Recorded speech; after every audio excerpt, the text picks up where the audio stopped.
Are you ready? 20 seconds start now.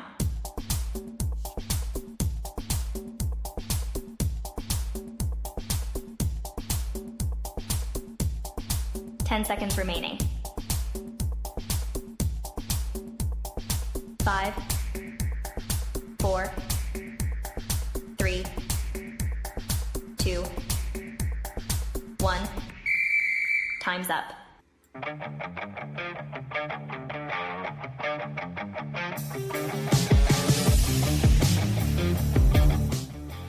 All right, guys. Thank you all for being on with us here at Lights Out Sports Podcast. We've got a ton of people already on with us. Thank you all for that. We appreciate it. And we haven't even got to our special guest yet that we'll start the show off with.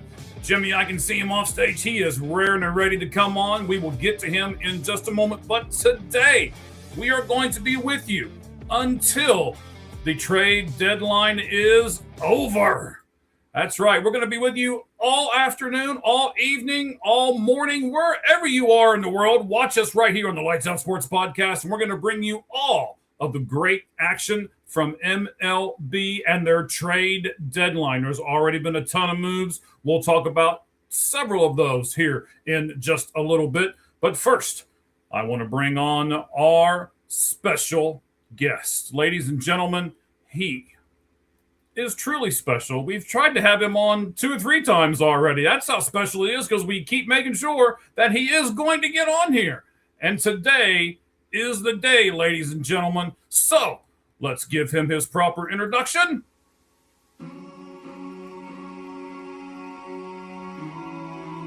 All right, guys. Jimmy is one half of the newest podcast, The Far End of the Bench, that has recently been added to our growing roster here at All Gloves Off Sports Media. We're glad to have him with us as a guest. You guys can follow him, and we'll talk about him and his co-host, the perspectives they bring from the Denver market. And ladies and gentlemen, here he is. Jimmy, what's going on, buddy? Oh, it's good to be here. I'm glad that we were able to make this work out. I know we have everything else going on outside of this, coaching, practice schedules. We had a time zone snafu, which is how things go, but I'm excited. That was me. Yeah, well, it is strange because like we were talking about, Arizona for half the year, just like Colorado on Mountain Time. For the other half of the year, you guys don't change. We got bullied by the rest of the country. We changed our clocks, and we no longer have the same time zone. So now we figured that out. But this is good because at the time, the Rockies were kind of a point of conversation. I'd say they're more so now. They made a couple moves today, but Nico and I have talked about it on our show for a few years. It's difficult to say anything about them other than who are they going to get rid of and how are they going to move things forward into the next iteration of, oh, this team could get really close. We can be almost right there. So it has been a while since I've talked in depth about baseball on a podcast, so I'm excited about that. All right, fantastic, buddy. I can't wait to get this thing going as well, man. We are going to kick it off right now. I'm going to ask you some questions here, just kind of generalized stuff for you here. First, Jimmy, how did you come up with the name Far End of the Bench, buddy? Well, so Nico and I, my co-host, we met in 6th grade playing football, went to school throughout middle school together. We would always have these really good sports debates.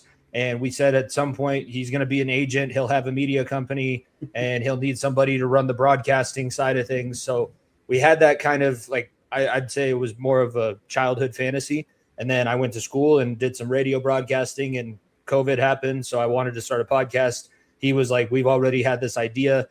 We sat down in his apartment and we came up with just brought a list of names, and it was some were good, some weren't as good as we wanted them to. We were like, hey, you know what? We were pretty good. We played when we were playing together. We were never really on the bench, but now we're kind of past our prime. We're hanging things up. We're on the backside of our career. And when you're on the backside of the career, what do you do a lot of? Well, you sit there and you talk crap from the far end of the bench. So we might as well use that as our branding. It's worked out because we've been able to, all these years later, we have the bench warmers that listen to our show. We are very, we got lucky because things kind of just fell together, and everybody, once we kind of explained where things came from and when they heard it the first time, it was like, wow, that kind of rolled off the tongue. So I think that's probably what we're going to stick with. And it's been successful up until this point. And now we're happy to be on All Gloves Off and taking another step. We've said, it's always an evolution and it takes a long time. But we said that we were going to commit to doing this. I don't know if Nico knew 7 years later we would still be grinding and trying to find the next opportunity. But hey, we hopped over and we've had a really good time so far. And we're very excited to be here and bringing all of those perspectives from the far end of the bench. Maybe it's a little bit of a play on we feel like Colorado's disrespected. I know that the Broncos are good, but we get lumped in with all of the West Coast and, you guys don't wake up and this and that. Colorado loves their sports. Denver is a crazy sports media market. We have, I think, 2 sports stations, ESPN affiliates, Altitude Radio affiliates that are on daily, constantly. We have DNVR that got started out here. So there's a pretty big sports media influence in Denver, more so than people would anticipate. All right. And, man, we have got a ton of people with us right at the moment, well over 200 with us right now live, and we appreciate all of you being with us right now.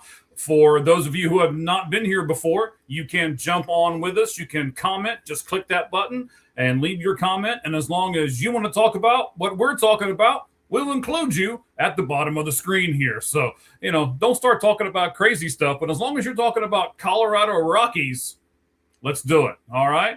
So let's start in with the Colorado Rockies. And by the way, I want to say this too.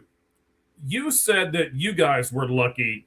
I think that we're lucky. And when I mean we, I mean us right here at All Gloves Off Sports Media. We feel very lucky to have the far end of the bench on with us. Now we have 10 different podcasts that we've got in our group, and we're adding some more hopefully here in the next week or two.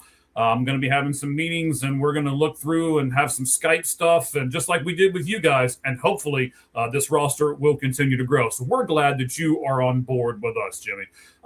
Last year, the Colorado Rockies went into the All-Star break with a 22-74 record, the most losses at the All-Star break in MLB history. Now, this season, I know it's a few weeks past from the All-Star break, but that's kind of the dividing line, and that's what we'll use right at the moment. This season, the team did show improvement. Instead of going 22-74, they went 39-59. So I'm going to give you some choices here, Jim. Would you call it a good start, not enough, or something to build on? Out of those 3, I would say that it's something to build on, and it's not.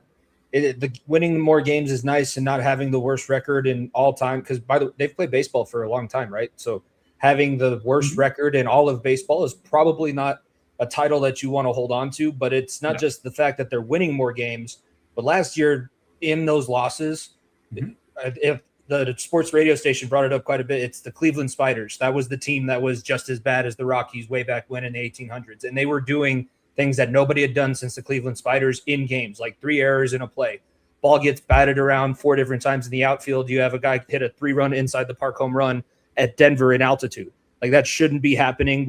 Our park's not that big. You'd think that we were playing out in the Polo Grounds or something like that. The way that the games have looked this year, I am encouraged by. The issues are what they've always been. The pitching rotation is not strong. It got a little bit weaker with the moves that they're being made. And I would say that the pipeline's not that deep. Like, that's been the issue for Colorado ever since they were established as a franchise, and it's still going to be the issue. We can be as competitive as we want to be, but I don't know how many video games you play, but I play MLB The Show, and there are certain times where I'm like, okay, we're up by 3 runs, and by the next inning we come back and it's tied. And I don't know how that happened, because the pitcher just can't keep the ball in the yard, can't get through the lineup more than maybe 2 times. Like right now, the pitching staff, I would say if you get through the lineup 2.5 times, that's a pretty successful outing for the Colorado Rockies, which is not good for a professional baseball team. You should be able to get to 7 innings and be fairly comfortable. You give up a few runs here and there. Everybody knows how to hit and use launch angles, but the pitching rotation, I think, is still what holds it back. It's something to build on. If that can get better, I'm all for it. I just don't know. I don't see a solution, because it's been since 1993 and there hasn't been a solution.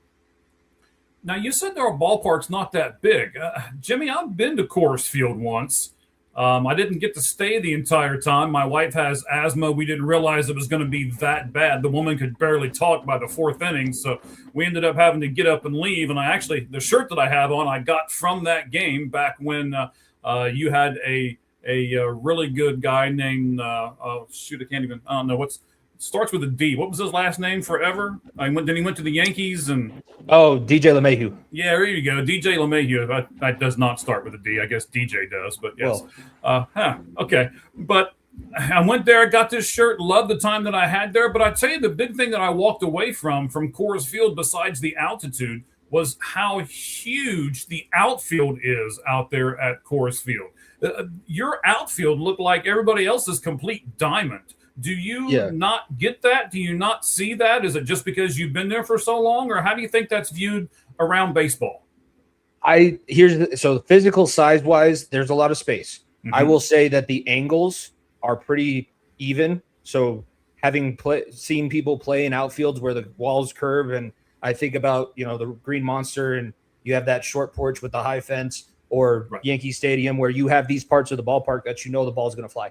Well, in Denver, the ball flies no matter where you hit it. So I think that they gave the extra space, but it doesn't necessarily mean that the field is going to be that much bigger, because you assume really good MLB hitters are probably adding 50 to 75 feet of power just by the sea level difference that they normally play from. Because it's youth baseball, so I don't know why I'm using any examples. Just I've hit in Colorado, and I've gone down, and I've even hit in Arizona. And Arizona's not sea level by any stretch, but it was 2,000 or 3,000 feet different elevation. And there's a big difference on how far the ball goes. That would have been out by 40 feet in Colorado. That barely made it to the warning track in these other places. So yes, the dimensions itself are pretty big. And the other thing that I will say, because as much as I can dig on the Rockies, their ballpark is beautiful. And everybody loves to go there, and there's plenty of space. Like, it's not like you're sitting on top of anybody and you can go be in the rock pile. You can be in the shaded areas. There's pretty good views all the way around. It's just the outside. It's like it's built for the opposing fan. It's built so that you can see everything. The ball's going to fly all around. There's a ton of space for it to land if it does. And it's a hitter's ballpark. It's always been a hitter's ballpark, not just because of the elevation, but the way that they've kind of it's very, I would say, like right angles all around. It's not that difficult. You don't really have that many tricks to play at Coors Field. Okay. And I certainly agree with that. Like I said, I was there. It's a beautiful, you said it correctly, man. It's a beautiful ballpark. I sat out there right above where all the trees and stuff are, and in that small bleacher area there above all of that. That was great. Ended up walking around a little bit, not a lot, because of the fact that my wife really couldn't breathe. So we ended up leaving out of there pretty quick. But man, I really enjoyed it, and I want to come back. One of these days, we're going to sit somewhere, all of us together, right? We're all going to sit somewhere and do a live show from right there in Coors Field. That'd be fantastic, man. If we bring revenue, I'm sure Monfort will be all for it. He's all about the revenue. That's why we have a rooftop bar in left field. We took away our left field bleachers and just put a brewery, because it's Colorado. Everybody likes their IPAs.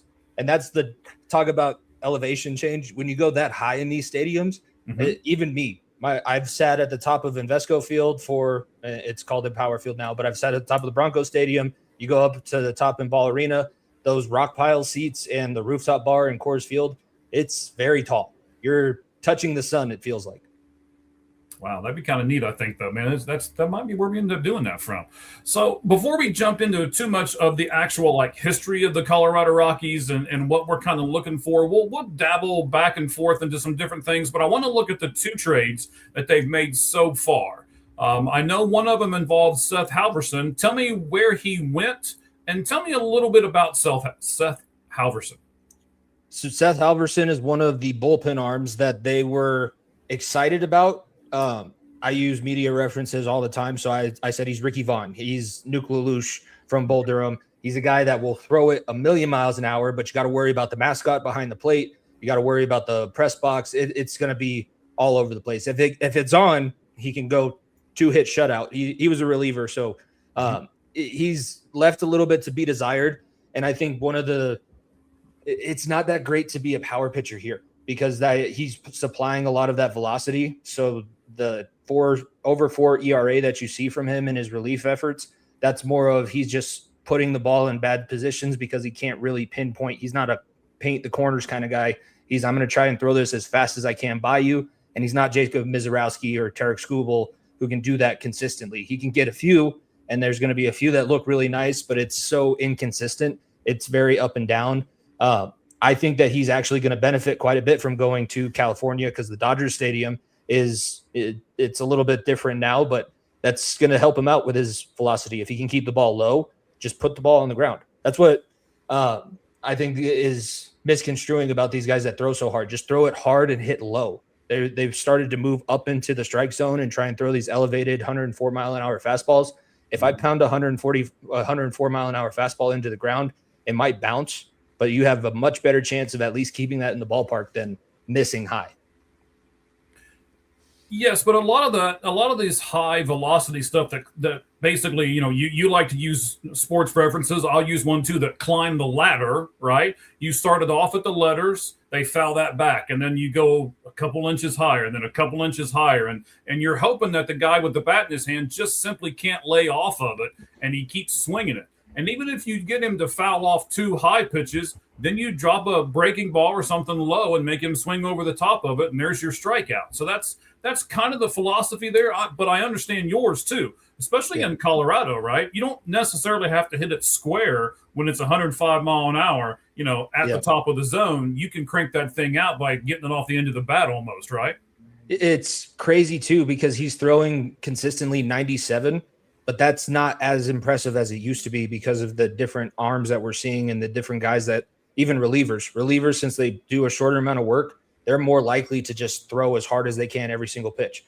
And as much as his fastball is really good, he doesn't have a breaking ball really to back it up like you would like to see. And when he throws and tries to go up the ladder, it's almost like he tries to throw high and it actually sinks on top of him. So he ends up hitting the top of the strike zone when he's trying to hit a little bit up so that he can set up something maybe in the dirt or low and away. And if you pitch in Colorado, do not leave anything on the inside of the plate.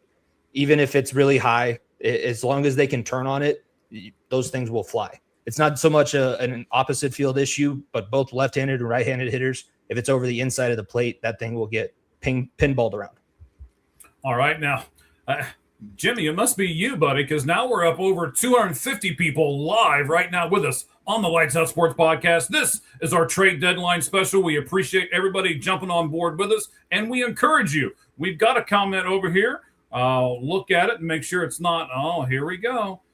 Cheese is throwing stuff at me already. So Dustin May and JoJo Romero to the Brewers. That must have just happened because that didn't happen before we came on the air. So that's going to be Cheese's job in this entire thing, as we've kind of gone amongst ourselves, like, what are we each going to do? And I'm going to talk to Jim.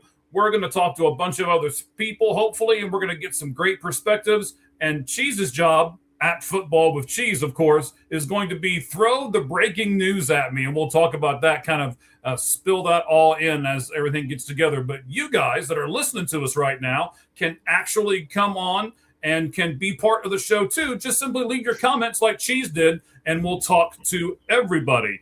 There was a second trade that was made today, Jim. It was Brenton Doyle, and he was traded for Mason Adams and Carlos Velma. I'll tell you about Adams and Velma. You, sir, tell us about Doyle. What does Chicago White Sox get? They got somebody that we talked about the space in the outfield. Doyle playing center field in Coors Field. He's very quick, like plays the alleys like you want to see a very aggressive center fielder do that. He's a multiple-time Gold Glove winner. He plays defense the right way, and now he's going to be moving to a spot where he's going to have not as much I'm not as big of a White Sox person, but I do know that he probably felt a lot of what was going on here prior to his tenure, because that end of the Jeff Bridich era, I feel like it kind of tanked all of the player personnel and all of the player relationships throughout the franchise. He's now shown signs of being more injury prone, and we don't have to talk about the other guy that was brought in at that era that's also injury prone, but I just feel like we'll talk about him here in a little bit. Yeah, that's one of the worst contracts that I've ever seen in my lifetime. Doyle will be solid. He's not going to change the world, I don't think. I don't think that he's somebody that comes into your team and makes you an elite October contender. But if he's right, if he's healthy, he patrols center field like you want to see, and he can be a leader from the outfield and maybe possibly bring in some young guys if they have them for that outfield set, because Doyle is there and he's done it at the professional level. He can be your leader if he has a little bit around him. He just doesn't have very much out here in Colorado. All right, so the first guy they traded for, Mason Adams, he is a right-handed pitcher. Let me get a little bit of stuff on him here. Right-hander that throws right. He's actually 26 years old, 26 and 121 days, from Davenport, Iowa. He was selected in the 13th round of the 2022 Major League Baseball amateur draft out of Jackson University in Jackson, Florida.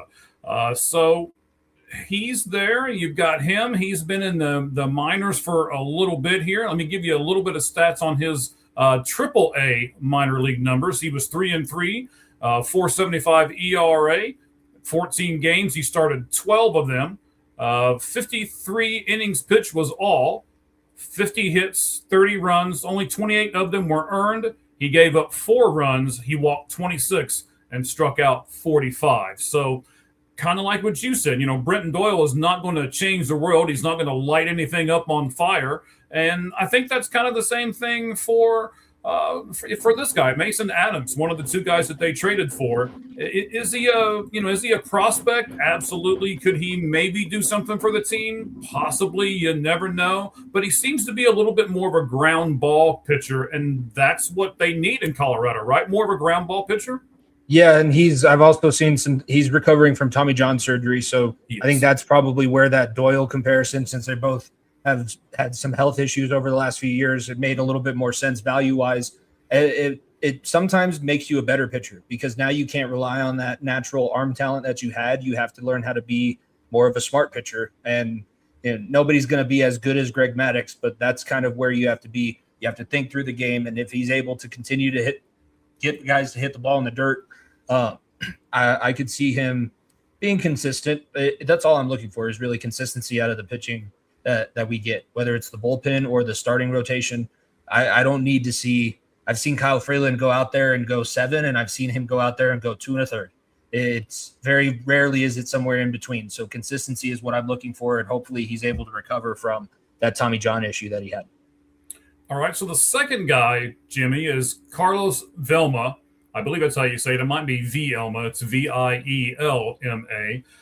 He plays third, second, and first. So he's one of those utility infielder guys. He's a left-handed batter, but throws right-handed from the Chicago White Sox minor league system. He is actually only 16 years old, and he's currently playing in the Dominican Summer League. And let me give you his stats in 34 games from the Dominican Summer League. We should get our guys from the Minor League Monday show on here. They probably know a lot more about this guy than either you or I do. But so far, he has in 34 games, 134 plate appearances. He's got 27 runs, 32 hits, 6 doubles, 2 triples, a home run, 21 RBIs, a stolen base. He's walked, you ready? He's walked 32 times and only struck out 16. So that gives him a 337 batting average and a 508 on base plus slugging percentage. So again, one of those guys who we don't even know what this guy is going to be yet. I mean, we really don't, Jim. How do you feel about Colorado getting a guy who seems to have a high ceiling, but it's a rookie level high ceiling? It's what I think that lines up a little bit more with their plan for Ethan Holiday, because that's more of as much conversation has been around other guys like Goodman in the organization. Holiday is the next wave of when this team could possibly be good. So you get a 16-year-old in. I believe Ethan Holiday is somewhere around 19 or 20, also in the minor league system. It's going to pay off, but it's going to be a long time before it's going to pay off. I feel like I'm going to be an old man by the time we actually see this guy in the prime of his career. It's something. It's a lottery ticket. And I know people like scratchers, and I'm sure people love stopping at the gas stations and playing the lottery. I'd rather invest money or, not take such a big swing. But maybe that's that's just the jaded fan in me. I'm nervous about them taking swings and trying to say this guy is going to pay off, because everybody that I've tried to put faith in with this team, either they never get as far as I want them to, like Todd Helton or Matt Holliday, where he leaves, Nolan Arenado when he leaves. the last guy that I was sold on was Chris Bryant. So if they're going to try and sell me on this guy, I'm leery of what they're going to be pitching. All right. So you said the last guy you were sold on was Chris Bryant. We'll get to him in a moment. Let me make sure that everybody realizes that there's been another trade. The Cubs have acquired Braxton Garrett from the Marlins for 2 AAA guys. So Cheese will be on here in a little bit. We will talk Braves because they've made some moves. We'll talk Cubs because they've made some moves, including this one. So Braxton Garrett from the Marlins to the Chicago Cubs. Yeah, let's talk about Chris Bryant for a moment, even though you might not really want to. Let's do it for a second. So in 2022, Chris Bryant signed a 7-year, $182 million contract that was negotiated by the evil empire that is Scott Boras. He had the rest of this season, and he's got 2 additional full seasons, each of $26 million. I got some questions about Chris Bryant and his contract, Jim. How much does this damage the Rockies financially from competing with him not contributing whatsoever? It hurt them a lot more the last few years than it is going to continue to hurt them in the future. So the ownership situation changed. The Welton Penner Group bought into a majority of the ownership, 40%. And that money that they gave for the 40% ownership was able to give the Rockies the ability to clear their books. So they have no more outstanding debt. They're no longer wondering how they're going to pay Chris Bryant the rest of his money. I just don't understand it because Jeff Bridich was the GM, and he was the one that had all those issues with Arenado and kind of made that relationship sour and force Arenado his idea that he was going to get traded to St. Louis and go be the Hall of Fame player that he was never going to be able to reach here. Bringing in Chris Bryant was supposed to replace him, but you cannot give money for reputation when you're in a business like this. You can't just assume that he was on this Cubs team that had a magical run and won a World Series. He's not just going to come in and do that for you because you didn't bring anybody else in around him. You had an aging Charlie Blackmon at that time. You got rid of DJ LeMahieu. You got rid of Trevor Story. You got rid of that infield that was so great and so revered for so long. It just had no business being done, and there was no way that this was going to go any other direction. Now, did I think that he was going to have most of his career from the Rockies taken by bad 5-star hotel room beds? That was not on my bingo card. And we need to really start making sure these guys stay in 6- and 7-star resorts. Those 5-star resorts are cheap. I've stayed in some hotels, and I'm like, I've been able to stay at a Motel 6 and be able to go and perform and do whatever I needed to do. You're getting paid millions and millions and millions and millions of dollars for doing nothing because you slept on a bad bed at the Waldorf Astoria. Yeah, it's just bad. You're right. It's a bad look. It's a little strange. You and I would wonder about it. All the above, right? So, Jim, I want to go a little further here. It's rumored that the Rockies have asked Bryant's camp to restructure the remaining roughly $78 million, kind of over a longer stretch of time that would help the team financially, which the Boras-led client has refused to do. From the Rockies' standpoint, do you like the idea of stretching it out to maybe 5 or 6 years of that $78 million, or would you rather just pay it off in the next 2 and be done? I don't think that they're in a position to be able to just pay it off. That's why he's going to continue to be on the disabled list for however many games. He'll meet some sort of quota for the rest of his remaining contract until it's a little bit less. They just don't have the financial backing at this point to be able to. I don't want him around any longer. He obviously doesn't want to be around here any longer than he has to be. He wants to make his money that he was promised and is contractually obligated to receive. So you just kind of got to continue to ride this thing out. I would much rather just not talk about him because of significance. There's nothing of significance that he's done as a Colorado Rocky besides just not play. And I don't know if he was a Hall of Famer before, but he's totally tarnished whatever legacy that he had as a baseball player. I mean, if I'm in Chicago, if you're in Chicago and you can honestly tell me right now that Chris Bryant is still somebody that you're excited when he runs out onto a baseball diamond, I'm going to need to check. Like, we need to have a urine test. Need to check what you're taking, and maybe I need to get me some of that because I'm so beyond frustrated with the Chris Bryant situation. And it's worse too, because everybody says that, oh, well, you wanted it. You guys wanted it. Nobody asked for Chris Bryant. We all wanted to keep Nolan Arenado, Trevor Story, and DJ LeMahieu, and that organization refused to do it. And then they tried to waive this guy that won a World Series in front of us, and most people fell for it. And most people continue to fall for this con that is the Colorado Rockies. Like I said, since 1993, we have never won a division. The only time we made it to a World Series, we had to play in a game 163 against, I believe it was San Diego, to make the postseason, and then went on an incredible wild card run through a few teams and got absolutely crushed by Boston in the World Series. So, like I said, this franchise has nothing to stand on. Why we thought that was going to be a good idea just makes absolutely no sense. So we've talked about Chris Bryant here for a little bit. I know you probably don't want to. I got two more questions, and we'll jump off the Bryant train here. But I want to give you a word. You haven't mentioned it yet. You kind of sort of said that you don't like what happened. You kind of blame some of it, it seems, on the Rockies management itself and some of the front office personnel. But here's the word I want to throw at you, and the word is resentment. Do you actually have resentment toward Chris Bryant?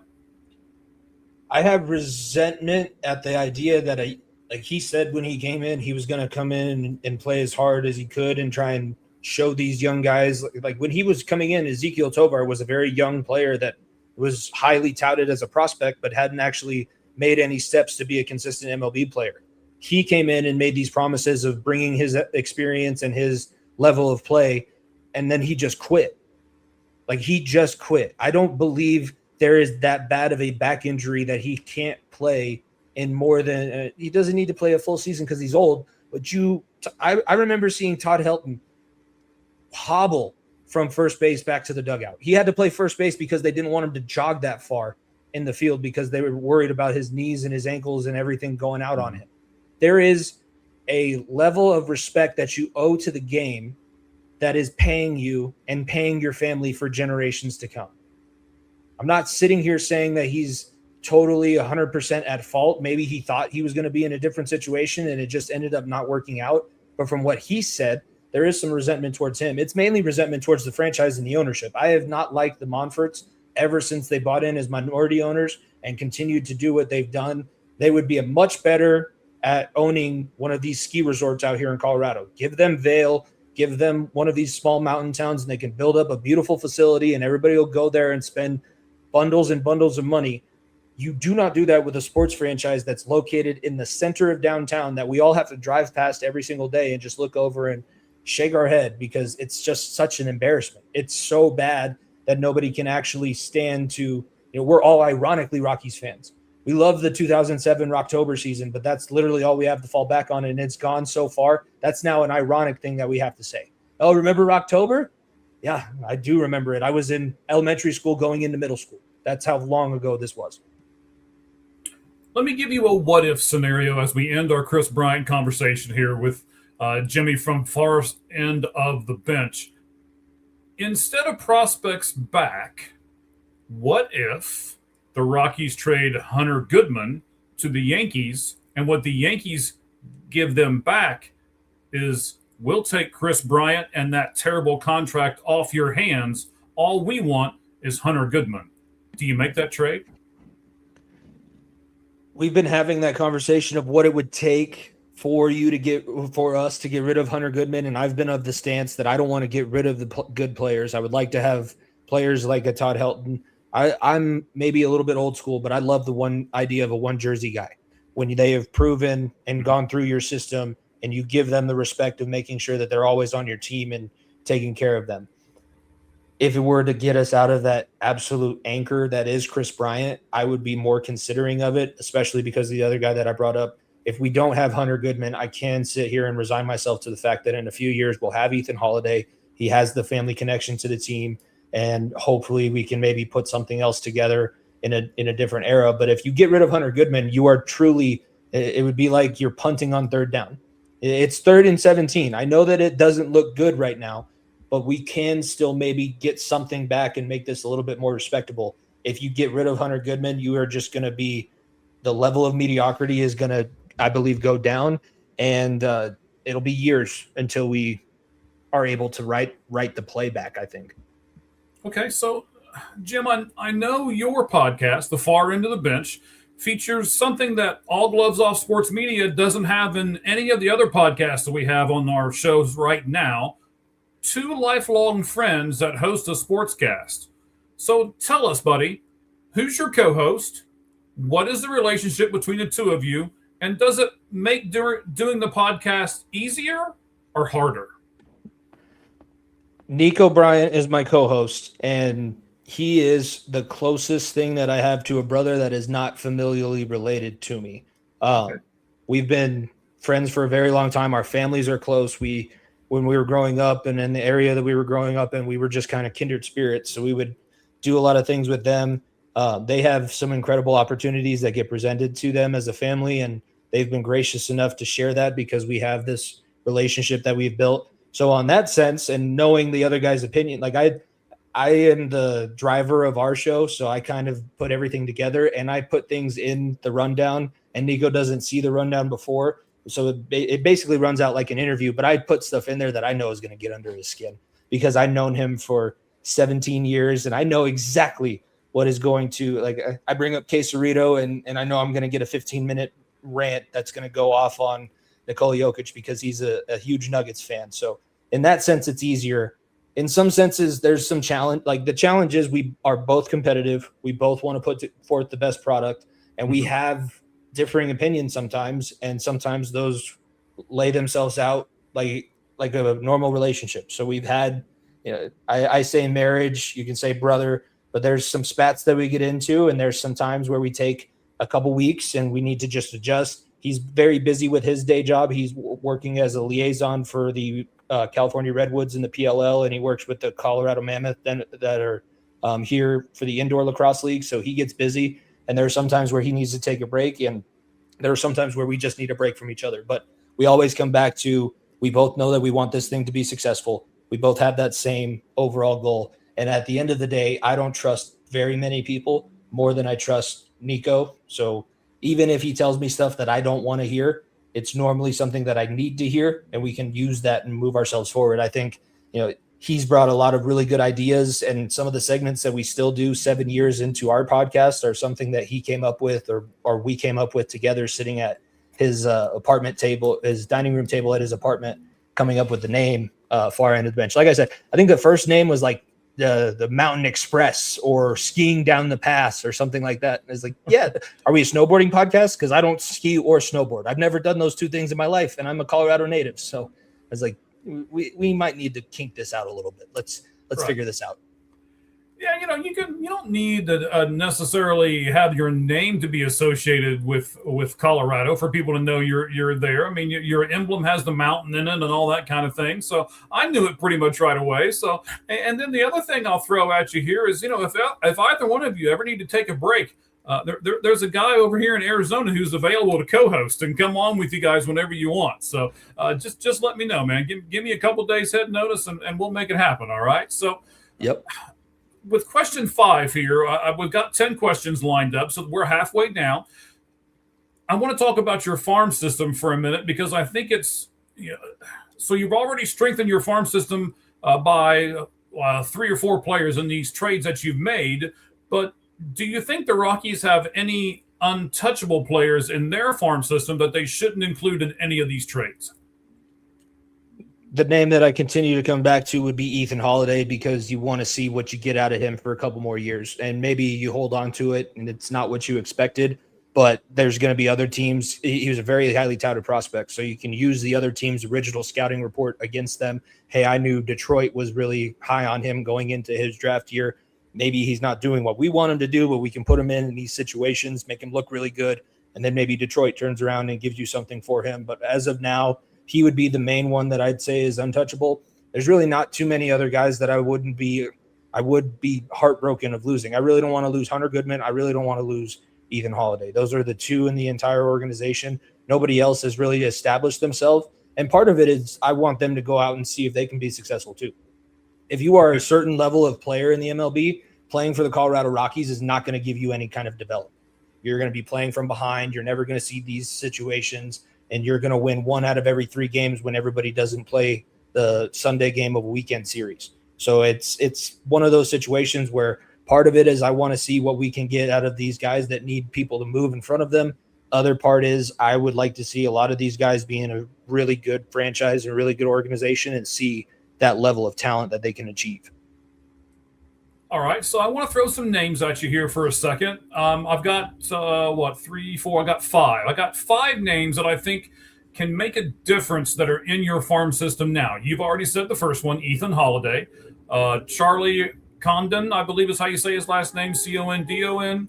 You got Roldy Brito. You got Cole Craig, and Craig is spelled all kinds of weird, or Carrig, I guess is actually how you say it, Carrigg. It's like, I don't know if you've ever seen WWE when Jeff Jarrett was in his prime, and they were like double J, double, that guy's last name is double pretty much everything. And then the last guy, Jared Thomas. So I think you've got some people in the organization that can give you what you need. And you're going to hear some noise outside that sounds like they're picking up the trash out there. And this room is right by the road. So I apologize, but that's what you've got in the background. It'll go away in a second. So Holiday, Condon, Brito, Carrig, and Thomas. Do you know anything about those guys? And what do you think about them moving forward in this organization? I'll be honest with you. I'm not as big into the prospect side of things. So I hope that outside of Ethan Holiday, everybody else, I have a whole bunch of hope that they're able to do something. But as long as they're getting the shot that they need to at the lower levels, and if they can move up, I'm a big proponent of, if the guy proves that he can be on the big roster, let's continue to move him up. If he's killing AA, let's move him into AAA and continue that progress, because some of this is a momentum game. And in baseball, it's such a long process to get up to the top level. If they can progress and lose maybe a little bit at that next level, because say you hit 300 at AA, you move up to AAA, and all of a sudden you're dropping down to 220.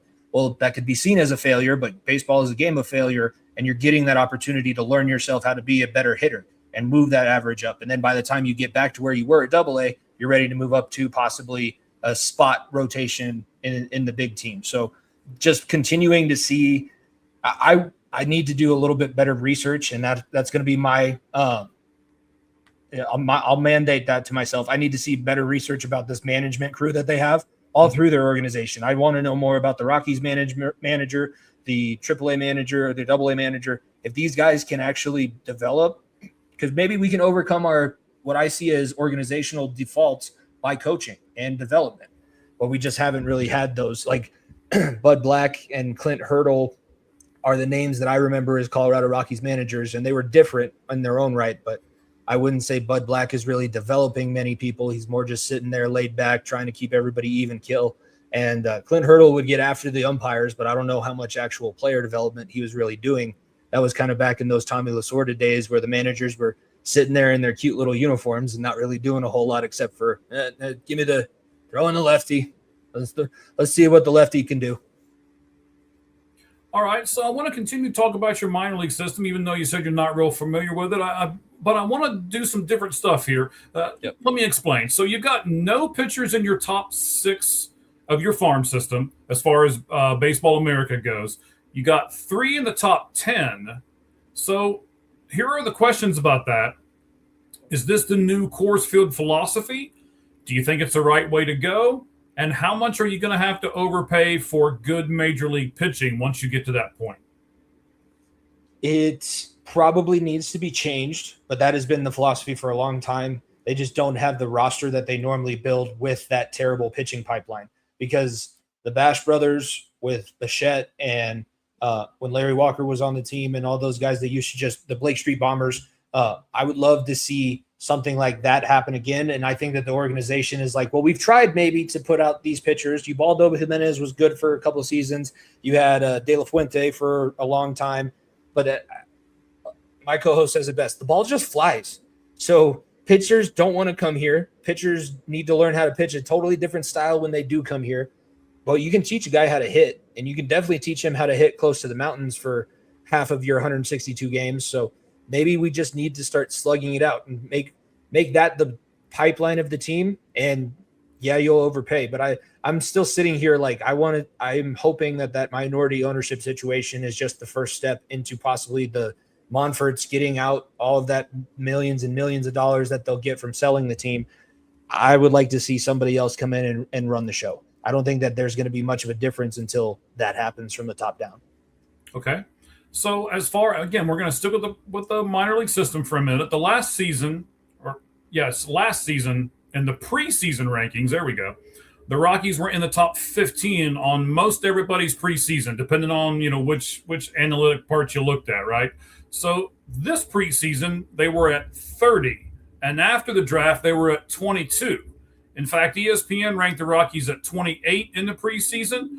And they put their preseason, they like to do it in values. So last season, they were valued at $185 million, and this season they went all the way down to $88 million. Bleacher Report had them at number 22. Bottom line, Jimmy, the farm system is below average, and I think we would all agree with that. So you've got a below average major league team, you got a below average farm team.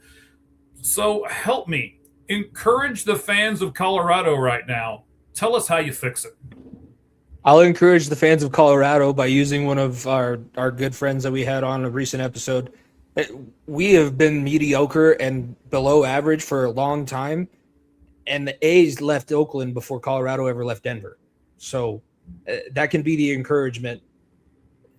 It's just we're in such a down time.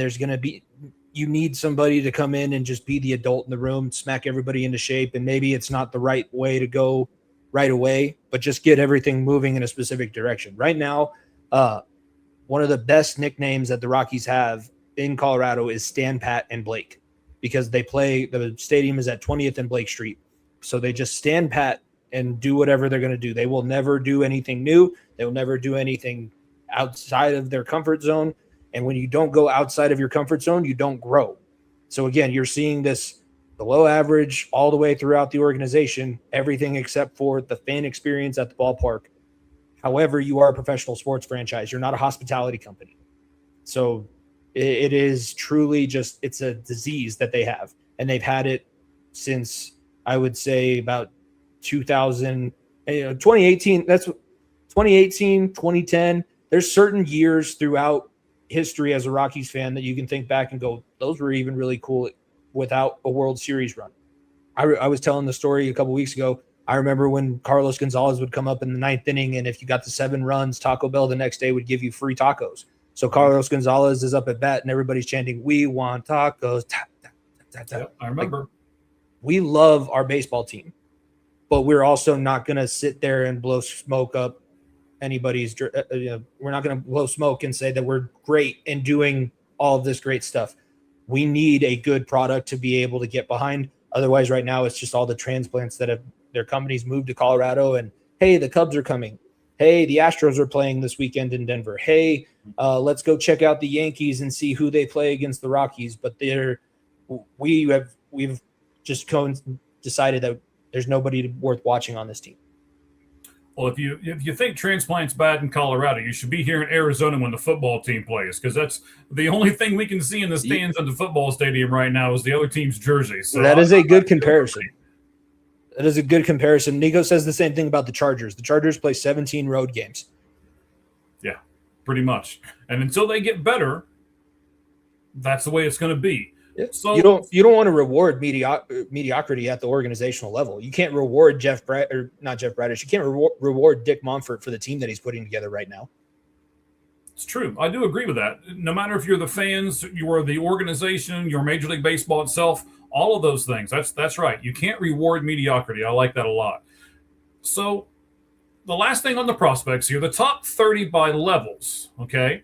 In AAA or MLB are the prospects that you guys have, the top 30. 9 of them are either AAA or MLB.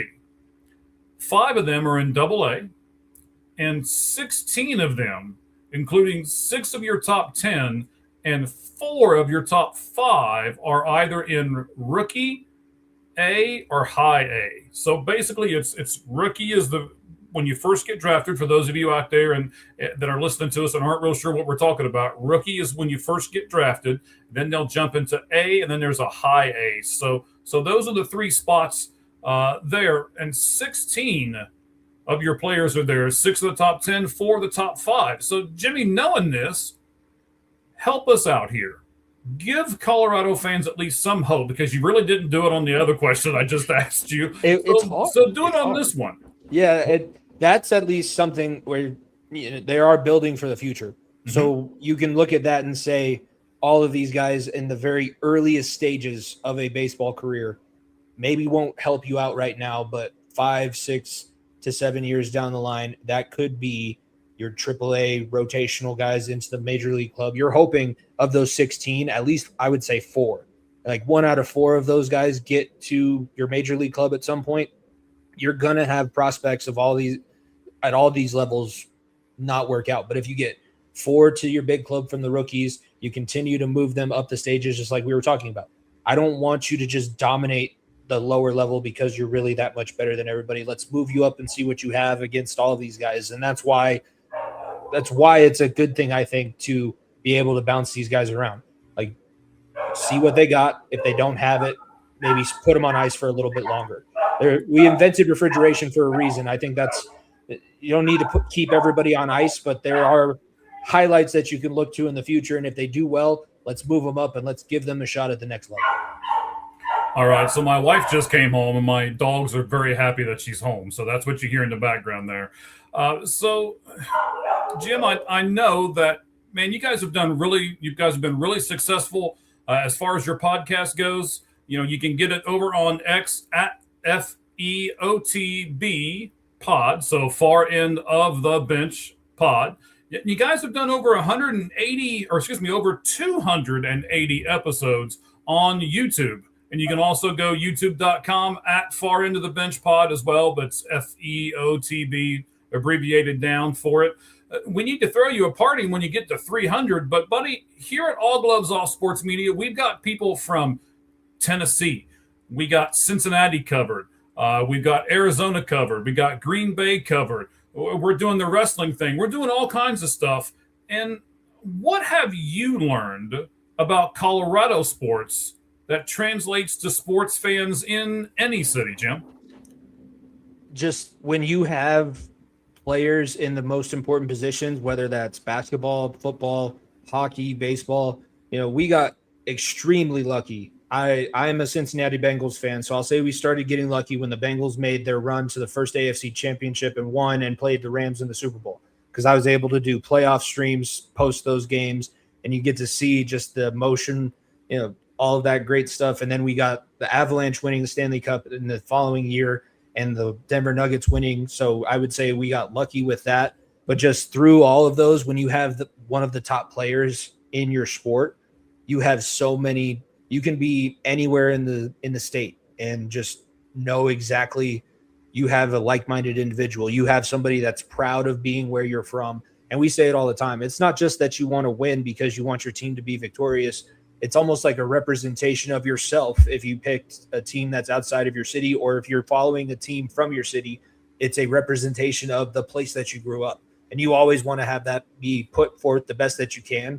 So we say that we're more of the mid-major. He's like I said, basketball guy. We're more of a mid-major podcast. We like seeing everybody succeed. And we talk about lacrosse. We love wrestling. We talked about John Cena's retirement tour in depth when it was happening. We both love movies, and I'm an English teacher and a social studies teacher, so I'm a little bit of a nerd. So just picking up over the last 7 years, all the different podcasts that we've seen, all the different people that we've collaborated with, it's been just a learning experience. Like, we all just like being passionate and getting a chance to say our opinion and hearing other people's opinions. Because I know that we have people, I look at our analytics and I'm like, why are people from Kansas City listening to us?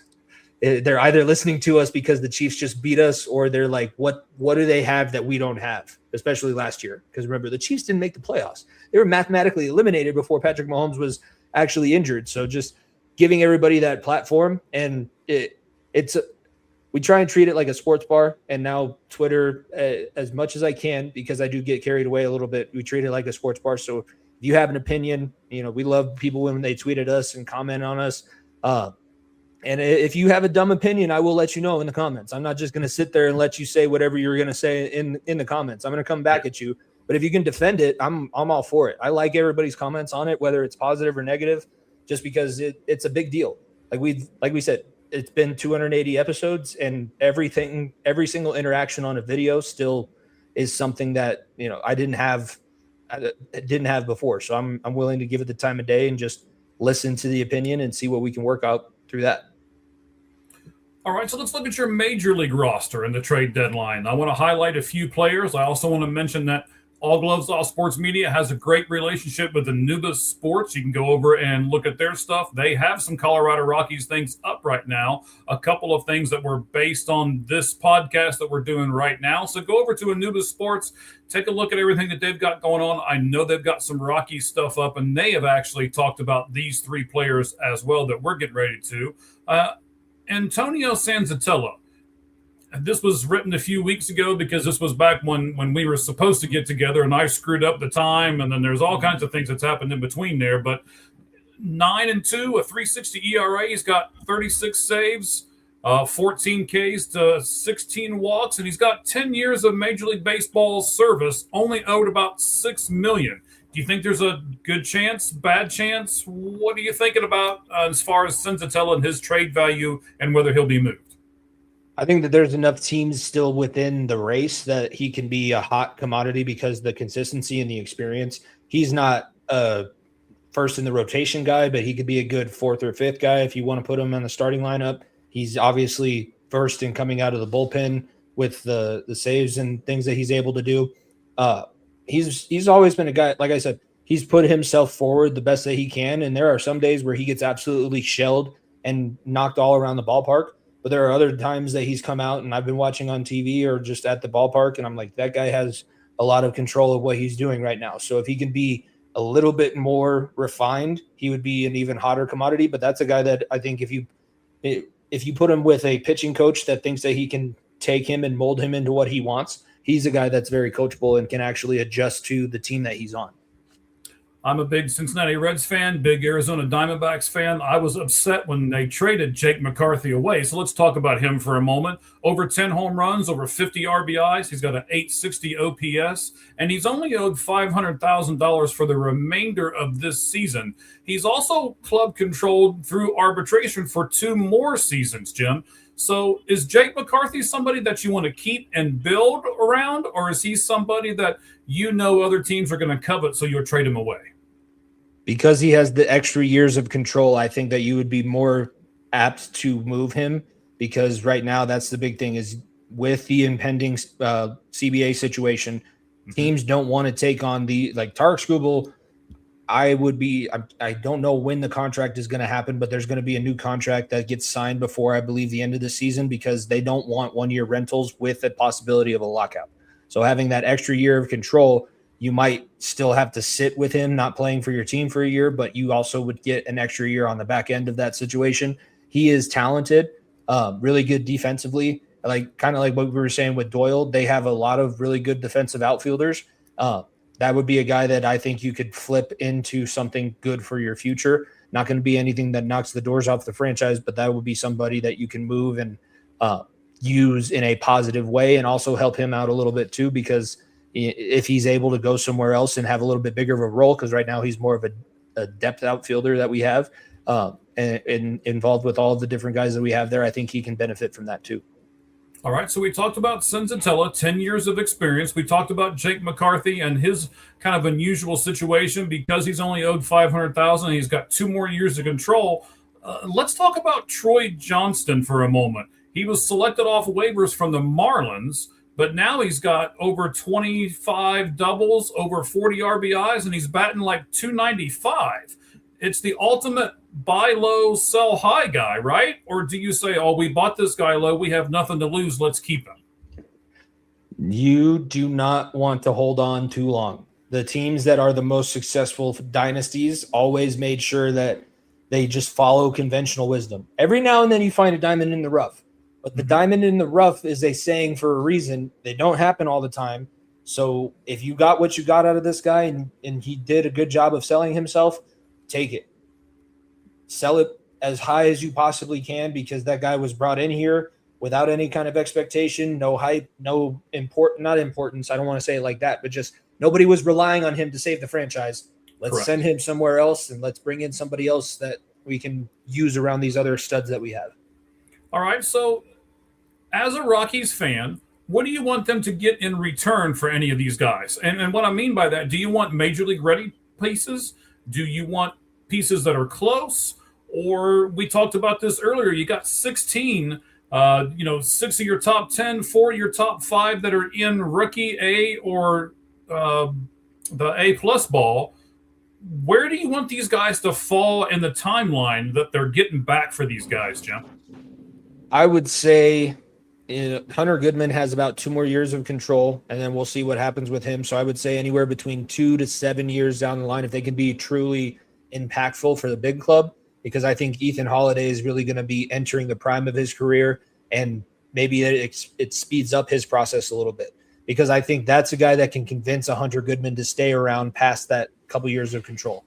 The issue with all of our big guys that we've lost in free agency is because there haven't been other pieces around them that keep, or they say that they're going to use all the money to pay the big prospect, and they're going to have to get rid of all the extra teammates that they loved having around him. So I'd say 2 to 7 years is the window, and I really hope that it's not the long end of that. I don't want it to be another 7 years before I can really care about playoff baseball for the Colorado Rockies, but you have so much time. You've set your franchise up for the future at this point with all of the prospects that you have, and I don't know if bringing in, like, spending for a major league player right now doesn't make a whole lot of sense, because they're just going to be they're going to be below 500. If they finish above 500, that's when I'll throw a party. If the Colorado Rockies, next time they finish above 500 is when I'll throw a party for myself. Okay. So, man, we are approaching it and approaching it and approaching it. We haven't quite hit it. We're almost to 300 views live right now on the Lights Out Sports Podcast. We got Jimmy. Jimmy, I don't want to mess it up, so I'll let you do it. How do you say the last name? Pilato. All right. Like Pilates, right? Yeah, that's a good way. Okay. I say if you like to play the lottery, it's just lotto. It's a pal, and so it's your friend, and you're playing the lottery. How about that? Okay, that'll work too. He sounds like a school teacher right now. Yeah. So, all the school kids just call me Mr. P. They can't go any further than that. And my email address has my name spelled in it, and I still don't have anybody spell it right in an email that they send to me. So, well, maybe that's part of your strategy, though. Then you don't get as many emails, right? Because nobody can spell my name. That's true. All right. So we're here with Jim, man. Here's what I'm trying to get. Let's try to get to 300 before we end this segment with Jimmy. Here we go. Let's see if we can do it. We got 2 more questions for him. I'm going to watch the views just skyrocket. So we talked about what the Rockies need in return. Let's talk about currently. Do you think Warren Schaefer has done a good job in year 1? And do you think he's the long-term answer, as the Rockies manager?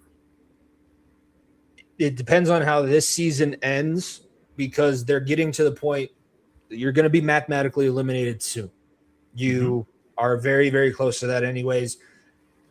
I would like to see him be able to get this team out of the basement. If they can finish above the Giants in his first year, I'm comfortable with trying to give him a little bit more of a runway. It was never going to be a quick turnaround and a 1-year fix. That was never going to be the plan when he entered this season.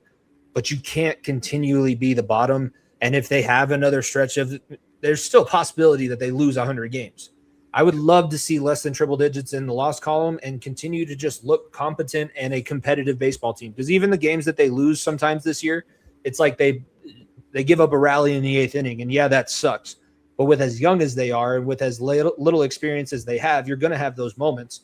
But just look competent through 8.5 innings, 8 1/3 innings, and you can be in these situations and flip these games. We talk about it in the football season. 1-score games is pretty much the average for almost all NFL scores. Keep it within that range. You have a chance of winning. If you keep it within 4, as long as you can get people on base, you have a chance of at least tying it or winning the game if you have the opportunity in the bottom of the ninth. Just continue to look like a professional baseball team. Do not go back to the Cleveland Spiders era. I don't want to hear any more comparisons between the Colorado Rockies and the Cleveland Spiders. Please, for the love of everything, don't have that be the situation for the end of the season, because you're going to have absolutely nothing to play for. That's the unfortunate thing. Okay. So, first of all, we've mentioned the Cleveland Spiders 2 or 3 times so far. I wish Cleveland would have gone back to the Spiders instead of the Guardians, but that's just my own opinion. Yeah. The Rockies are currently 45-67, so they are 24 games back of the Dodgers, and they're 14 games out of the wild card. They have won 3 in a row. For the longest time, all season long, they were minus way over 100 runs in their run differential. It's better. It's under 100 now. They actually do play pretty good at home, Jim, 27-29. So they're only 2 games under at home. So there's some things to be encouraged about your Rockies. I just don't know if it's good enough right the moment, is it? Is it good enough for a standard MLB franchise? No. But I think it's good enough for what we were witness to the season before, because not only were they really bad last season, the year before they struggled at home. They were winning all their games on the road, and with the way that this franchise is built, with the lack of pitching, that should never be the case. You should always have the home advantage and be able to just bash the ball around the park. And then, you're going to have to struggle when you go and bring these below average pitchers to these other ballparks. But that is another very encouraging sign. That would be another reason why, hey, even if they do end up losing triple-digit games or continue to be in the last place of the division, if you finish with a really high home record, that gives you a lot of really good runway into the next season, because now you don't have to focus on how to win at home. Now you can start focusing on how do we put these road games together, because every game is going to be different. And every pitcher that you have, like if you are seeing Turek Skubal, the team knows they have to get at least 1 run and make sure that the defense plays good enough to make sure that that run differential stays where it is. You talked about it. The run differential is a terrible, terrible issue. I would love to see that by the end of the season. If it can be somewhere around minus 75 instead of minus 98, that would be another sign that I could point to and say this team has something worth getting invested in. I just don't want to be burned. That's my big thing, because I got really excited a few years ago when I'm not going to lie. I was really excited when Chris Bryant was signed, because of the really good PR job that they did when they brought him in. But I would love to have something to be truly excited about that actually has some merit behind it too. All right. So how do you feel about the overall team? And, how do you feel about your overall team? And then I'll ask you one final question here.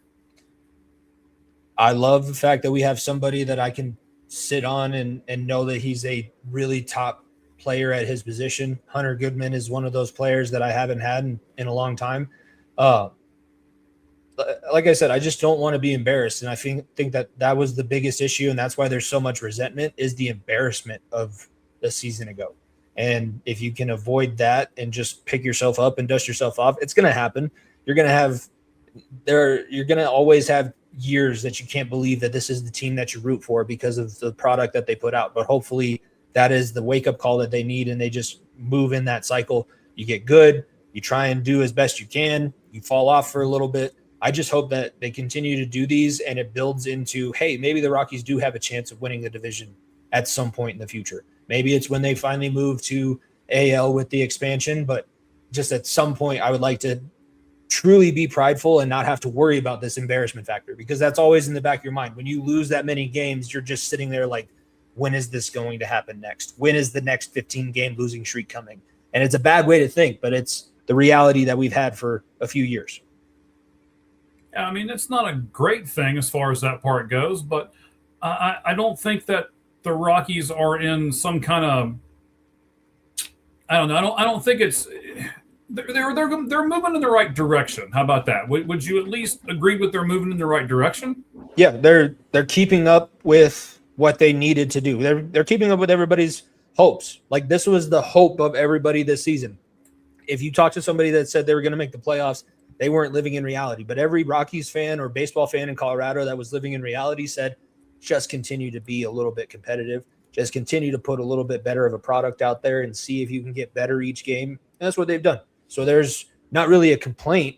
The complaints come from everything else that we talk about. The product on the field is something that I can actually sit there and say objectively, I've been okay with, and I've really liked it this year, because it's always, you have a chance. You're not getting beat by there was a time that the Rockies had given up more runs than the Broncos offense had scored at that point in the NFL season. That was rough. was really, really rough. So we're not there, and I'm glad that I didn't ditch the team, but it is still like I'm jaded. I'm guarded. I'm not going to totally dive in and give myself back over to the purple and black just yet. All right, I'm after that. I certainly understand that. I'm a Reds fan and a Diamondbacks fan, and we've gone through our ups and downs as far as all of those franchises too. So, Jim, you are part of the huge new podcast right here. Far End of the Bench, of course, is the name of it. Tell us when our guys can find you, when our fantastic fans can find you, what day, what time, because I know they're going to want to tune in after this interview. I appreciate it. And if you are interested in continuing to hear more Rockies commiseration and maybe some of the good things that happened, plus the Broncos season, I'm looking forward to this next week's episode, but Nico's going to be insufferable with Bo Nix and Jaden Waddle clips coming out of training camp here for the Denver Broncos. But you can listen. We took last week off because our busy schedules, but we'll be back this Thursday at FEO TV Pod. Subscribe to the YouTube channel. If you follow us on socials, we post a ton of clips. So if you need to get a little bit more convincing to go watch our show, check out the clips that we have on all of our social medias. But like I said, we're excited to be on the All Gloves Off Sports Media Network. And you mentioned it. Yeah, we always want everybody from the network. We have a standing invitation once we get it scheduled for everybody. But I know I've talked to Red Hot Reds as well with different things. We had a very long, in-depth World Cup conversation, which is probably the first time in 28 years of life that I've said I've ever talked in depth about soccer, but it was good. And we've been doing a lot of really cool things.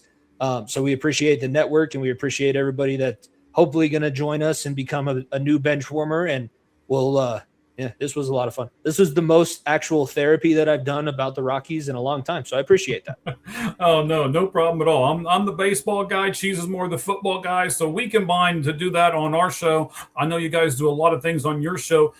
Isn't there like a hockey team or something you guys also keep up with? Talk to me about that for a moment. Yeah, that one was really tough this year because when we made it to the Western Conference Finals for the Avalanche, we were just riding so high because everything was opening up. Initially, we did think about double parades for the Nuggets and Avalanche too. But no, the Colorado Avalanche are a team that's near and dear to our hearts. They came to Colorado the year before Nico and I were born. So in 1996, that was the year that they won their first Stanley Cup. And my family's been really big into it. Nico continues to watch. We love Nathan McKinnon. We love Nikola Jokic. Nico loves Bo Nix. I know not everybody does, but Bo Nix is very high up on his list of individuals right now. We're always going to be we always lean towards our comfort teams, but it's objective. I will not sit there and let Nico tell everybody that the Broncos are going to go 17-0, just like he's not going to let me sit there and say that the Bengals are going to be the most dominant team in the AFC. It's just we keep each other in check. And I think if you like honest sports conversation that gets a little bit silly, that we can joke with each other, jab at each other a little bit, but we're always ending up in the common ground. That's the biggest thing about our show.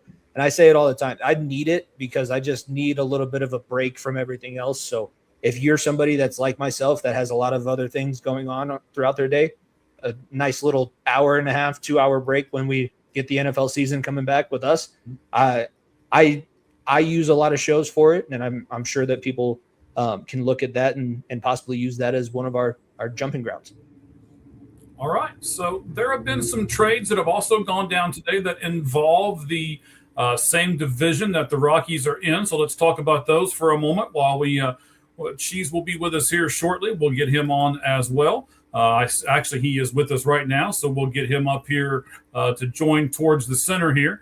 I just want to ask you about this, Jim. So the Giants today made a trade with the Padres. They traded Robbie Ray to the Padres. How do you feel about trades that happen within the same division? I'm definitely a football guy. That was a sport that I loved playing growing up, and I still coach football. Followed that probably the closest of any other sport. I'm of the mind that if it's in your division, not only should you not trade anybody to them, but you should also try and mess with them a little bit, like what you can do legally in that framework. I'm thinking of the Nuggets and Oklahoma City Thunder.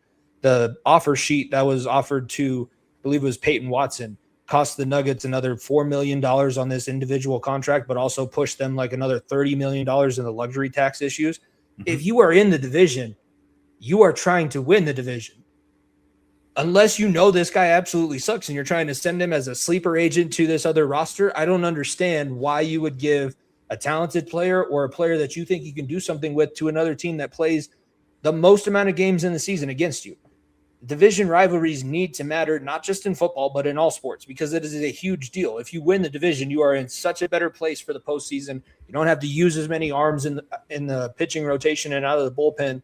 So the fact that you are willing to just give away players to another team that's competing and are much better than you, I'm not on board with that.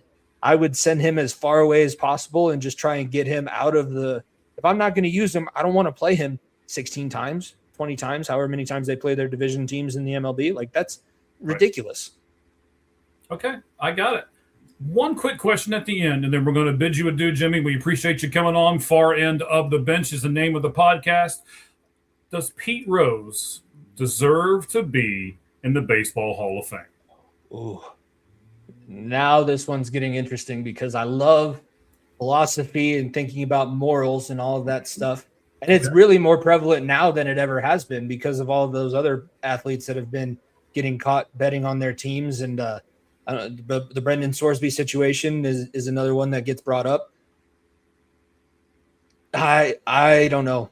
I think that there is a lot behind the MLB Hall of Fame. They treat themselves as this standard above organization. Okay. I think that the writers are too pompous with their decisions. So I get what he did was wrong, and I don't believe that he ever truly apologized for. What he did was wrong. He bet on games that he played in. One thing that I will give him credit for is that he was betting on his team to win, and he was trying to do the things in order to win for the game. Like, I don't know why you need the extra plus 225 incentive on actually winning a professional game, but that's what he needed. So the fact that he never apologized, the fact that he never came out and said that it was wrong himself, I think that that's probably what's keeping him out of it. And in my mind, if he was able to just admit it and just, yeah, I did. I bet on those games. I tried to win as much as I could to win those bets and to also have the team win. That would go a long way, but I don't think that it's the right time. And I don't think that it shouldn't be a posthumous thing. That is a guy that was great enough as a player that he should have been celebrated backflipping into the Hall of Fame. And unfortunately, the personal side gets in the way. You can't really separate the two. You got to deal with the good and the bad, and what he did and never taking accountability for it the way that he should have, I think, is what keeps him out of the Hall of Fame for me. All right, Jim. Hey, buddy, I appreciate you coming on. I know you've got practice to get to. You're going to teach the kids something this afternoon, so we appreciate that. Tell us one more time, when can we get you? What's the name of the podcast? Give us the rundown, buddy. Thursdays, Far End of the Bench podcast, myself and Nico Bryant, coming from the Mile High City, on YouTube as well. So follow us at FEOTB Pod. Subscribe to the YouTube channel. We're on all listening platforms and everything like that. Comment down below your takes. We will go back and forth with you. If we think that you have a bad take, we'll try and let you know. But I hope everybody enjoyed it and understands sports are a competitive thing. So we can get a little competitive. We can have differing opinions. We all come back to the same place. And, hey, we're all sitting on the bench anyways. It's not like any of us are actually professional athletes, because now that's the new thing in podcasting, is being a professional athlete and becoming a podcaster. So Thursdays, every Thursday for the Far End of the Bench, we'll be back with episode 284 this upcoming week. All right. We said we're going to throw you a party at 300. We're going to have to do it, buddy. We will. We'll figure something out. But we appreciate you very much. Thank you. Cheese will be on here in just a moment. But, of course, before we do any of that kind of stuff, we got to have the right kind of intro. We got to get everything done. Jimmy, thank you very much. Because right now, not only are you, but all of us are going to go lights out.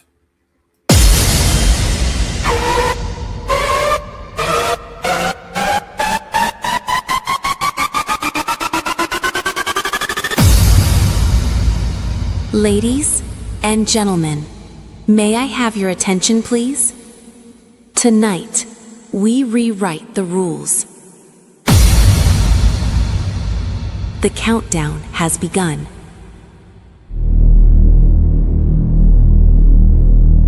The show starts in 10, 9, 8, 7, 6, 5, 4, 3, 2, 1, go.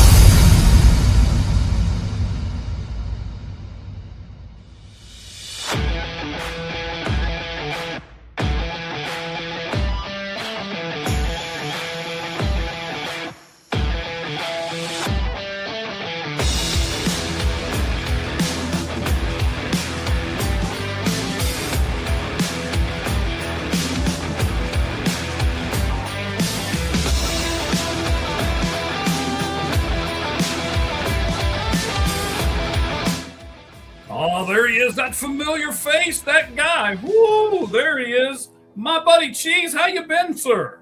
Well, I've been well. How have you been, Michael?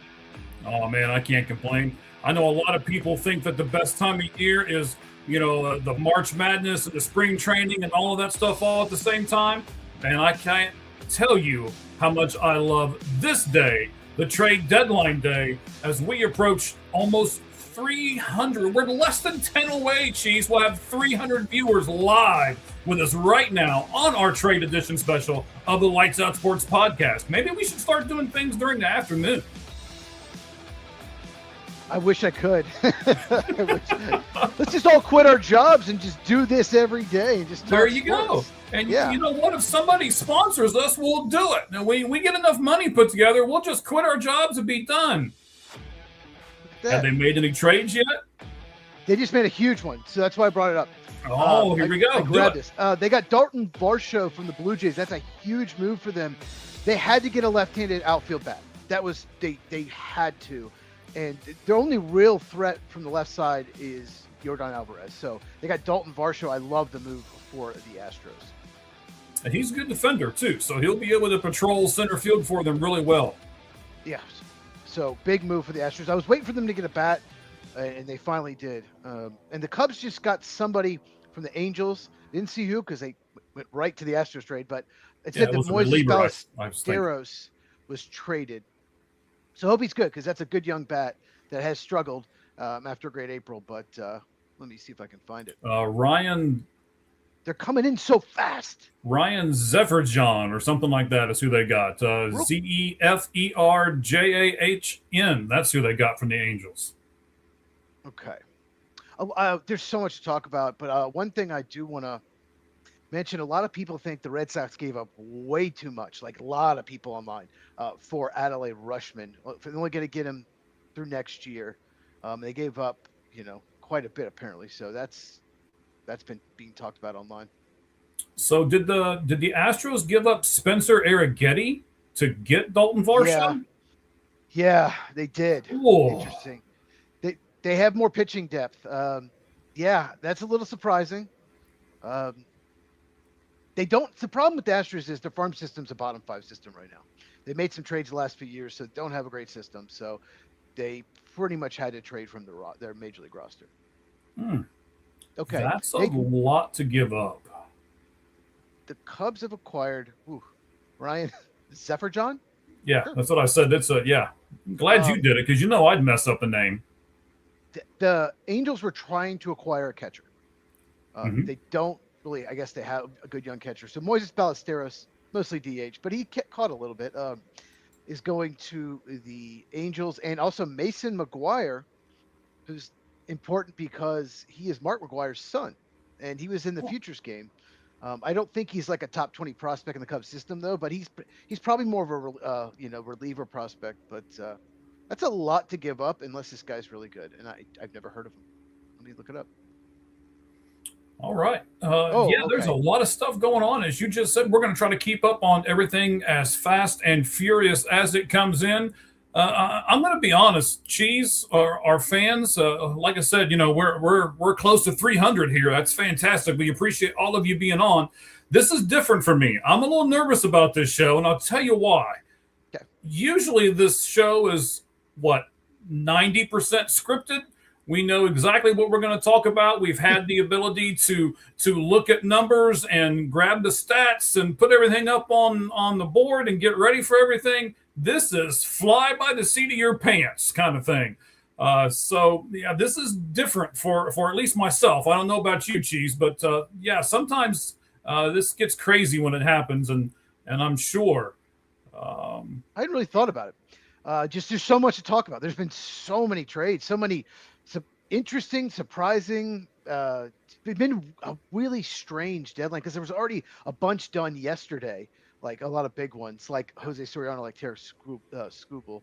Yeah, we'll talk about some of those trades here Dolphins. as well. So Andy says Dolphins are in the house. I don't know that the Dolphins are a Major League Baseball team, but hey, But all right. the Marlins are, and the Marlins have made some moves. They They traded have made Braxton some Garrett moves. to the Cubs. That's an interesting move because, well, we can talk about it, but there's so many trades to talk about. But Braxton Garrett basically hadn't pitched for 2 years with injury. He's been in the minors this year. I think the Cubs are probably going to use him out of bullpen this year and then next year because they have 3 lefty starters that are free agents end of the year: Matthew Boyd, Shota Imanga, and David Peterson. Mm-hmm. So they'll probably use him in the rotation next year and hope he returns to his 2023 form where he's very good. All right, so tomorrow's show is probably going to be a little shorter because, as Cheese and I can tell you, we're doing this show special right now. We thank Jimmy for being on from the Far End of the Bench podcast. Appreciate him coming on in the first hour or so of the show. Tomorrow's show we're going to do, and then we're going to do a show on Thursday, right, Cheese? Tell us about that show. Thursday is the Hall of Fame game. It's the Panthers and Cardinals. We're going to do a watch along, and we're going to just talk football. We'll talk young players. We'll talk outlook of the Cardinals. We'll talk Panthers. We'll talk all NFL. So it's not just so you don't have to listen to broadcasters talk about players you've never heard of. We're going to talk about other NFL topics as well. And I get a lot of the players playing I will have heard of because of the draft. But so it'll just be a lot of fun. We'll just walk along. It's the very first football game either. Of the year, technically. I know it's exhibition, but it's just fun. I watch it every year. Yeah, I mean that's great. And Andy over here, and he's in football mode. And don't get me wrong, Andy, we're in football mode too, especially Cheese. But today is a great day for MLB. We need to talk about these trades, and then he said Chicago White Sox are going to do it. And you know what, buddy? They've got a shot. I want to talk about them here in a few moments. Whoa. We will do so. Mike guarantees the White Sox win the World Series. Well, let's not go that far. But I will tell you this. Tomorrow, Cheese, I want to talk about some topics that we're going to hit on tomorrow real quick before we dive in. We're going to dive in team by team, alphabetical order here in a second, starting with the American League. And as I told people in the beginning of this show, my job is to basically keep this show moving and keep topics flowing. And Cheese's job is to watch the 2 televisions that I know he's got in his room there and tell us about the breaking news trades as they happen. So that's kind of the way the show's going to go. We're going to talk team by team by team, and then we're also going to tell you about the breaking news as those trades happen. But before we get into all of that, tomorrow, Cheese, there was a manager, and I know there's been a whole bunch of trade stuff, and it's kind of drowned out some of the other things that's happened in Major League Baseball, but I want to hit on these 5 subjects tomorrow. So there was a manager that was thrown out yesterday during a rain delay, and we'll talk about it. Should you bunt to break up a no-hitter? That was done yesterday. We'll talk. I can't wait to talk about that because I have a very strong opinion on that one. All right, sounds good. We'll get into that tomorrow. The Red Sox went to L.A. and swept the Dodgers. I don't think enough people are talking about this, but we will on tomorrow's Lights Out Sports podcast. We're going to talk about, are the Dodgers getting too cocky?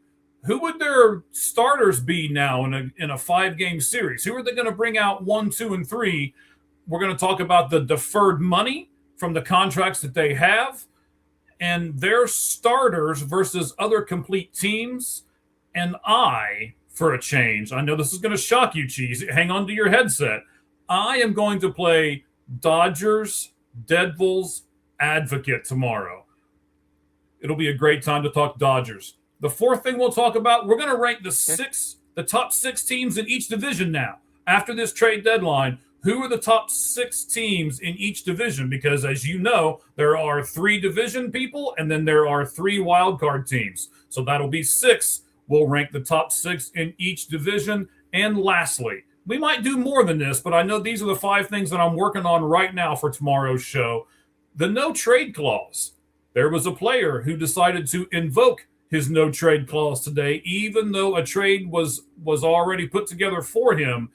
So we'll talk about no trade clauses, and we'll talk about 10 and 5 rights for players tomorrow.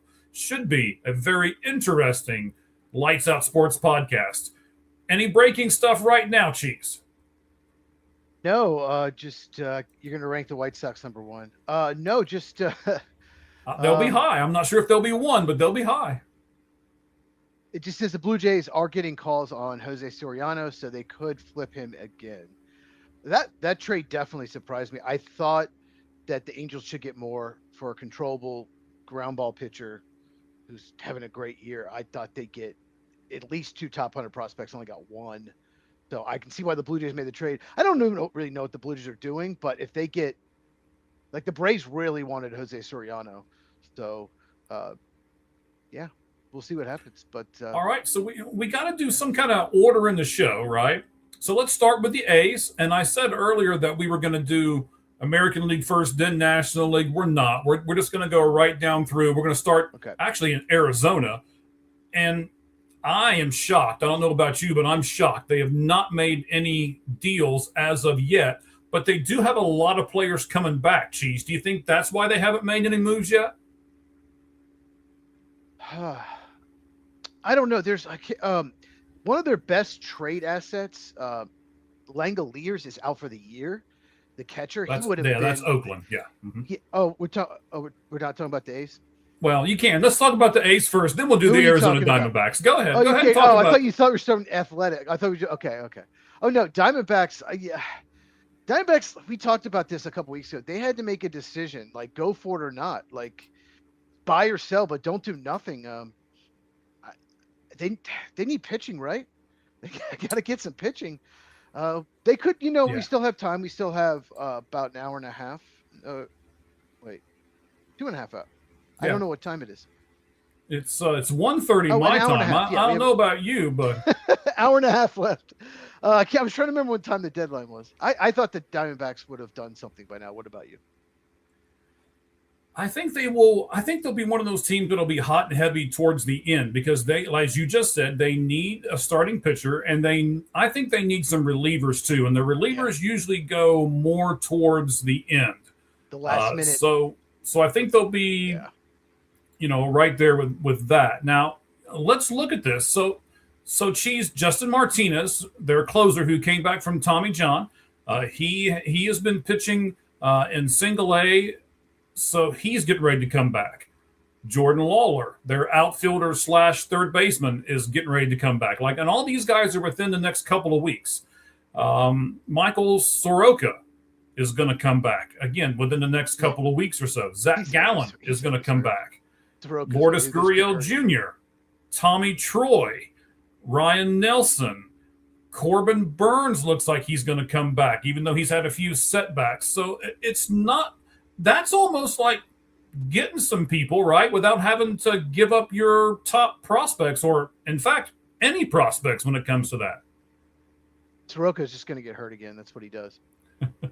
Thanks, buddy. I appreciate it.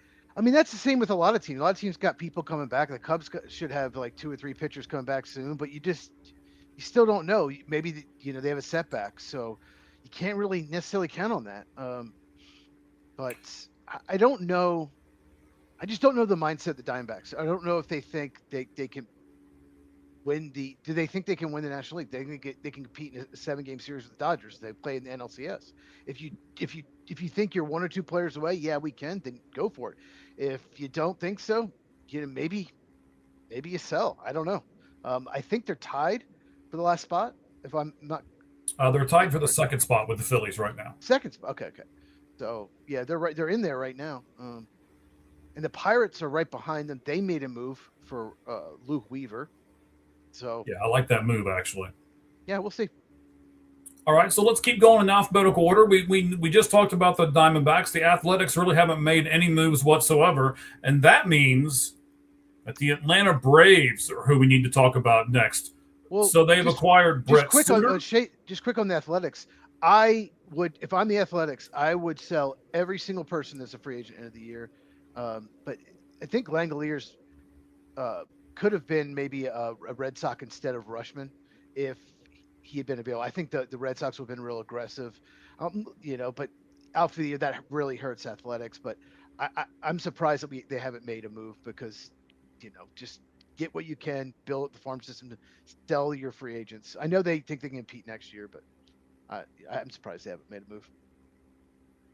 Yeah, so am I. But we'll get to all these teams here. We gotta let's talk about your Braves for a second. They gave up Nacho Alvarez in a trade for Brett Suter. He was with the Reds last year. Fantastic guy. Got his autograph 2 or 3 times. He was really great with the kids. He had a special card that he actually signed that they would give away on the backfields that basically encouraged the kids to stay in school and all this kind of stuff. So a really great guy. You got a great guy, but did you get a great pitcher in Brett Suter, Cheese? Well, they have 3 lefties in their bullpen, so some people were surprised, but he is a ground ball specialist, weak contact specialist. They don't have that. I mean, it's nice to have a guy you can come in and get a quick double play.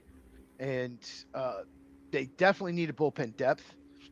So, one of their lefties is way better at getting out righties than lefties. So, technically, they have 2 lefty relievers. And Dylan Lee was just way overworked. He's starting to struggle a little bit. So, yeah, they need another reliever. I like it. I like having one ground ball specialist is big. And I still remember when he was with the Brewers.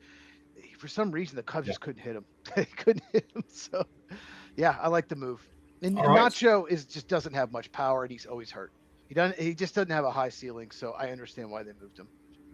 Okay. So they also gave up, well, I shouldn't say gave up. They also traded Anthony Molina, and they got Tyler Mahle back in return from the Giants. What about that trade for you, Cheese? You're the Braves guy. Let's talk about that. Mahle, that's not really like I guess I don't know. He's not really the player he used to be. But Molina's not anything great either. I mean, he's like 24, 25 already in AAA. So, it's one of those trades where not giving up much, not getting much. Maybe they can get something out of him. I'm not even sure if they'll use him in the bullpen or a starter yet. But, yeah, we'll see. I mean, that's one of those trades. It's like, if I had to guess, I'd say he'll be the long man out of the bullpen and then maybe get a spot start here or there. Yeah. All right, so it's like you're trying to get the old Reds players. You got Brett Suter, used to be with the Cincinnati Reds. You got Tyler Mahle, used to be with the Reds. Lane Thomas and Bailey Falter, both from the Royals. Neither one of them were with the Reds. What about this trade, Cheese? Well, Bailey Falter's just depth in the AAA. He's probably probably more toward next year. But Lane Thomas, they had to get a right-handed bat, and left field was the spot to get it. They just really struggle in left-hand pitching. Been a huge problem this year. They have games where they go against a lefty that's got a 5-something ERA and they lose 2-1 or lose 3-2. So with Austin Riley really struggling, they just really need a bat. And Lane Thomas, he kills left-hand pitching. So and left field, that's one of the easier positions to find someone. So that's the perfect spot. So I like that now for them. Okay, and then the last move that they made, the first one that they made actually, they got Joey Bart from the Pirates. Just simply catching depth for them? Is that what this move was for, Cheese? He might not be on the team come tomorrow because Sean Murphy's just about ready to be back. He's on a rehab assignment. So okay. I don't know if Bart has options. If he doesn't, he's probably going to be designated for assignment. So. And honestly, I don't think he does. So he just can't hit. It's a shame because he was a high draft pick. He just some guys just can't hit. It's a good defensive catcher though. All right, so let's talk Baltimore Orioles because they've made a lot of moves. They got Randall Diaz from the Nationals for Kyle Nicholas. Right, they acquired Cam Sanders from the Pirates just for cash. We will just kind of skip by that one. Rudy Martin Jr. from the Royals for cash as well. They got Jake Rogers from the Tigers as a backup catcher. He might make a little bit of difference for them, but not a ton. They got Reyes from the Twins for Dean Kramer. They got Dean Kramer Yeah, that's right. I was right. They got Reyes from the Twins as they traded Dean Kramer.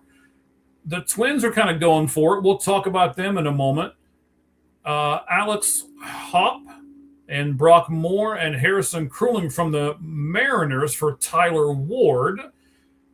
I thought that was an Ward, right? interesting trade. So let's talk. I think it's Taylor Ward. Yeah, I'm sorry. You are right. It is Taylor Ward. I apologize. Let's talk Taylor Ward for a second. In the Baltimore Orioles as a whole, I'm surprised they gave up a pitcher in Dean Kramer because they need so much pitching. I know that Taylor was not the power threat that they thought he was going to be, but he's certainly been on base fantastic this year. I was really surprised they gave up on him. And then, of course, we're going to have to talk about the other trade here in just a moment. But before we do, what do we think about the Orioles overall in these trades that they've made? I mean, geez, I've heard tons of people. I keep seeing people talk about this. Do the Orioles know what the heck they're doing? No, they don't. They don't have a plan. They don't have a plan. You know, like 3 years ago, so they won 100 games. It looked like they were finally good. For all those years, they were bad. They weren't developing prospects. They finally were. And then it just all collapsed. All these guys are supposed to be amazing, like Rutschman, like Holiday, just haven't been. All these prospects are supposed to be, just they had so many top 20 prospects at one point, bats, and none of them have lived up to that. And then, wasn't O'Hearn on them? Yes, he was. Ryan O'Hearn that's now with the Pirates. Yes. Yeah, and he's much better with the Pirates than he was with the Orioles. I don't know what's going on with the organization, and I just don't. I don't think they have a long-term plan at all. I think they're just an absolute mess, and they finally decided we're just gonna trade some people, get prospects back. But it's not worked, Cheese. I mean, they've had all these prospects that were supposed to be, can't miss guys. They had them all, and everybody was excited about it. But in the last 2 years, basically since they started pulling these prospects up, they were like either 15 or 20 games under 500. So it's not working. Don't you have to kind of break it up and see what you can get in some of these trades like this? Yeah, I think so. I mean, Rutschman, obviously, only a year and a half left on his contract, so I get that. It looks like they got a good return, but just it's not. You can't always say, "Well, these guys didn't work out." Like, you have to blame the organization somewhat. You got to say they got to develop these players. They got to get the most out of them. I mean, is it Jackson Holiday? There's so many holidays. Yes, they have Jackson. Yes, Jackson. Okay, he was one point the top prospect in baseball. He's like a 230 hitter. I know he's got a lot of hand issues. He's had injured, but there was it Casello? I mean, there's just at one point they had like Grayson Rodriguez was supposed to be amazing. Like they had they had like 4 or 5 top 25 prospects. It was supposed to be the next big thing, and none of them either are not good or there's not as good as they should be. Rutschman was supposed to be Mike Piazza, but played defense. Not even close. Yeah. So let's talk about that trade for a moment. They got to do a better job developing young talent. Absolutely. So it was not only an Adley Rutschman trade, but maybe the person that ends up making more of an impact, Jake Rogers, was also involved in this trade. So from Baltimore, they got Adley Rutschman and Jake Rogers, and the Red Sox gave up Anthony Ianson, Carlos Navarez, Edney Azokar, I believe, and Kyson Witherspoon. So 4 for 2. But, Cheese, Adley Rutschman has been injured a lot as well, just like some of the other players that we talked about with the Orioles, and he's got a left hand issue right now. Do you really want a catcher with a hand issue, buddy? I wonder if it'll be a Max Crosby situation. I wonder if they'll buyer's remorse. All these people are saying they gave up way too much for an injured catcher that doesn't hit like he used to. It might be like, oh, they could fail him on the physical if they want, if he's got a hand issue. So, yeah, I'm a little surprised. They wanted a catcher. Their catchers have not hit it all this year, so they wanted a catcher. But I follow a lot of minor league baseball, but I'm not really familiar with the Red Sox system very much, so I do not know the guys that they gave up, how good it is. But I know one of them was a top 50 prospect, so I'm definitely surprised that they gave up a top 50 prospect for Rutschman. And it's not like he's got 3 years left of control. Like the reliever the Cubs got, he's free agent in like 4 years. So giving up Moises Ballesteros, okay, that doesn't hurt as bad. But you only get him for a year and 2 months. Yeah, but I think your Cubs made another move that's going to be even more impactful. We'll get to the Cubs in a second. The next is going to be the Boston Red Sox. We just talked about them. They've acquired Jamali Jones from the Tigers. They got Curtis Mead, of course, from the Nationals. Then he gets hurt and goes on the IL right away. They also got Brett Harris from the Athletics. So just a few kind of minor tweaks. I don't really know any of those guys besides Curtis Mead. We talked about Curtis Mead last week. So let's just jump to the Cubs, all right? They got David Peterson from the Mets. They got Aaron Savali from the Athletics. They got, they got cash because they traded, they DFA'd Jamison Taillon, and they got cash back from the Blue Jays for him. They got Braxton Garrett today, and they got Ryan Zephyr-John. That's what we're going to say. But they gave up Moises Ballesteros. That's the first thing I want to talk about, Cheese. And there's another trade that I haven't mentioned yet that I want to save for the next part of this conversation. They gave up on Moises Ballesteros. Do you like that or not? So, really liked him as a prospect. Problem is, he's pretty much a DH only, maybe a third catcher. They were hoping he maybe catch once a week, and he caught like 2 times ever. But he just, people figured him out. He can't hit inside pitches. And even down in AAA, he's got a league average bat. He's not been great in AAA. I mean, he was one of the rookie year favorites after April, and they figured out that he can't turn on inside pitches. So, I understand it. I just don't think they have a spot for him. And Zephyr-John has 75 strikeouts in 51 innings. He does have a lot of walks, but he misses bats. And that's one of the biggest problems of the Cubs bullpen. Too many pitch to contact guys. And that's not going to fly in the playoffs. They needed a reliever, a controllable reliever that can miss bats. So I like that move. Gosman, that was a solid move too. One of the prospects they gave up is not really a prospect. The other guy kind of hurts, but another guy that's like doesn't have a lot of power. They seem to trade all these guys that just didn't have a lot of like high. They didn't trade either high ceiling guys, but more high floor type prospects. So what about Braxton Miller? You talked about Glass, or not Glass now.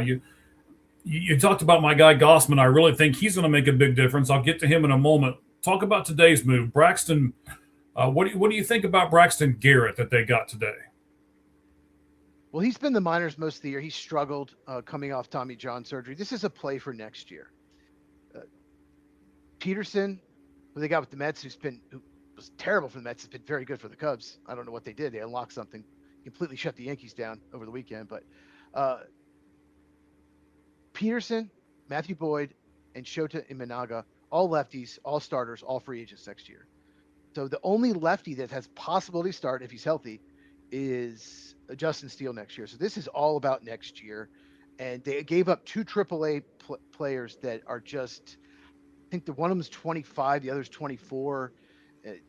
They're good. They're good prospects, but not great. They don't have, it's not someone that it's going to hurt them at all. Holmes and Taylor to the Cubs from the Mets for Jefferson Rojas, pending physical.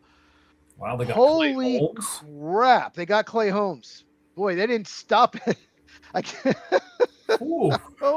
Clay Holmes and Tyrone Taylor. Holy crap for Jefferson Rojas. Jefferson Rojas is their second best prospect, but he plays second base or third base and he's blocked. He's a shortstop technically, but he's not going to play shortstop. Holy crap. Yeah, so we'll talk about that here in just a second. Let me finish up Braxton Garrett here. 2 games in AAA. He's got a 14.54 ERA right now. So he missed all of last year with Tommy John. He's trying to come back. He's 28 years old, and he's a lefty, as you mentioned. So, yes, it's a complete play for next year. I completely agree with you. The other part I want to get to, I think Kevin Gossman's going to be a big thing for you guys. What do you think about Gossman before we talk about Holmes? Yeah, what's good about Gossman is, well, first of all, they're very left-handed. He's a right-handed starter, but he's not what he used to be, but his peripherals are much better than his ERA. So he just had a really bad stretch in there. He's been much better the last few weeks, but real bad stretch in June and July. Like he had like almost like a 3-week stretch where his ERA was 6 something. So really, his ERA, take away that, it's going to be in the 3s. And he misses bats, and they needed someone. They needed like a number 2 type starter, number 1 or 2 type starter in the postseason, and he has had postseason success in the past. So with the Giants and Blue Jays, so it's just a big, he's a rental, but like I said, they didn't really give up a lot for him. So that's a big move. And Clay Holmes, I mean that's they needed started pitching and they got it. Yeah, Clay Holmes. I mean, he was injured as well, but crazy story because he was a reliever for all these years and they made him a starter and he was even better.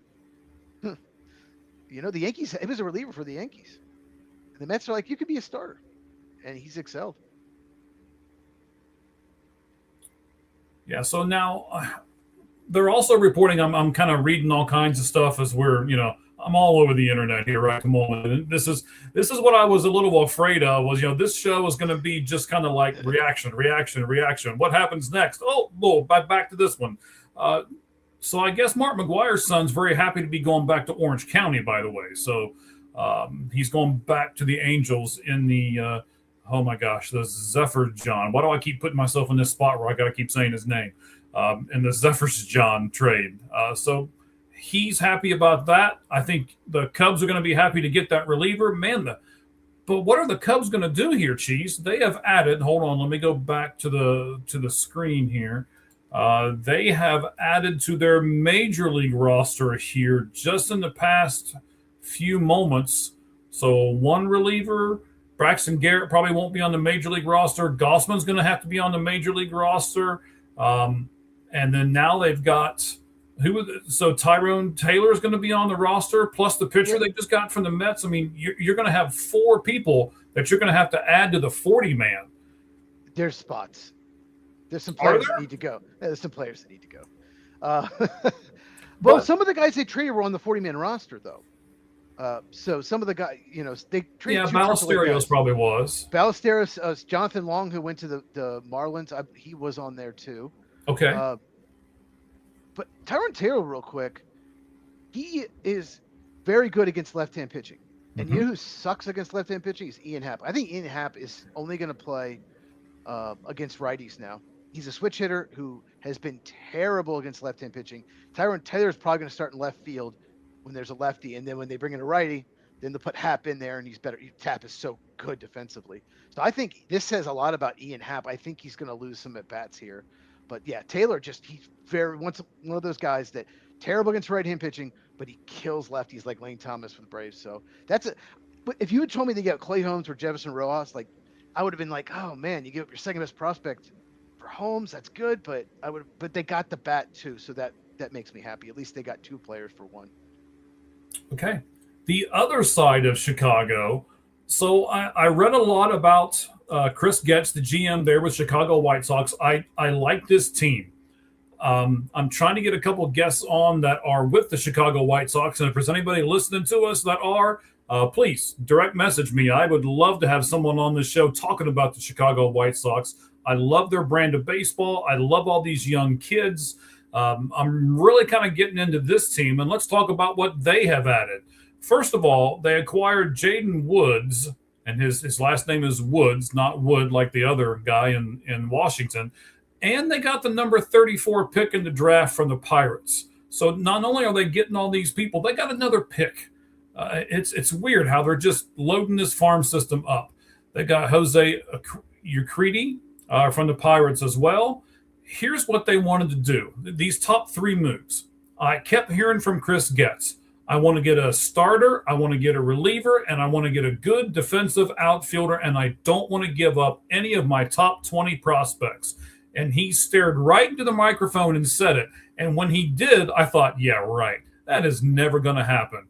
Ladies and gentlemen, they gave up Sir Anthony Dominguez, Nolan Jones, and Boston Smith. None of them are top 20 prospects for Luis Castillo from the Mariners. But, Cheese, they had to pay the entire salary for this year and next year.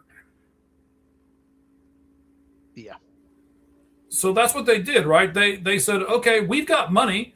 we'll pay the salary, but we don't want to give up any of our big-time prospects. Is that a way to build a club? This is of all the trades, this is one I absolutely would not have done. I don't care what you give up. Luis Castillo has not been good this year. He's gotten worse every year for several years now. You have to pay him. $24 million next year. I am shocked. I would not have done that. The White Sox have acquired Joey Bart from the Braves. There you go. Oh, there we go.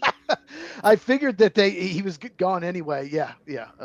Okay. Sean Murphy will be back, and he'll back up Drake Baldwin. But that's interesting for me as a Reds fan, because that takes away one of the spots where I thought maybe Tyler Stevenson would go. That's interesting.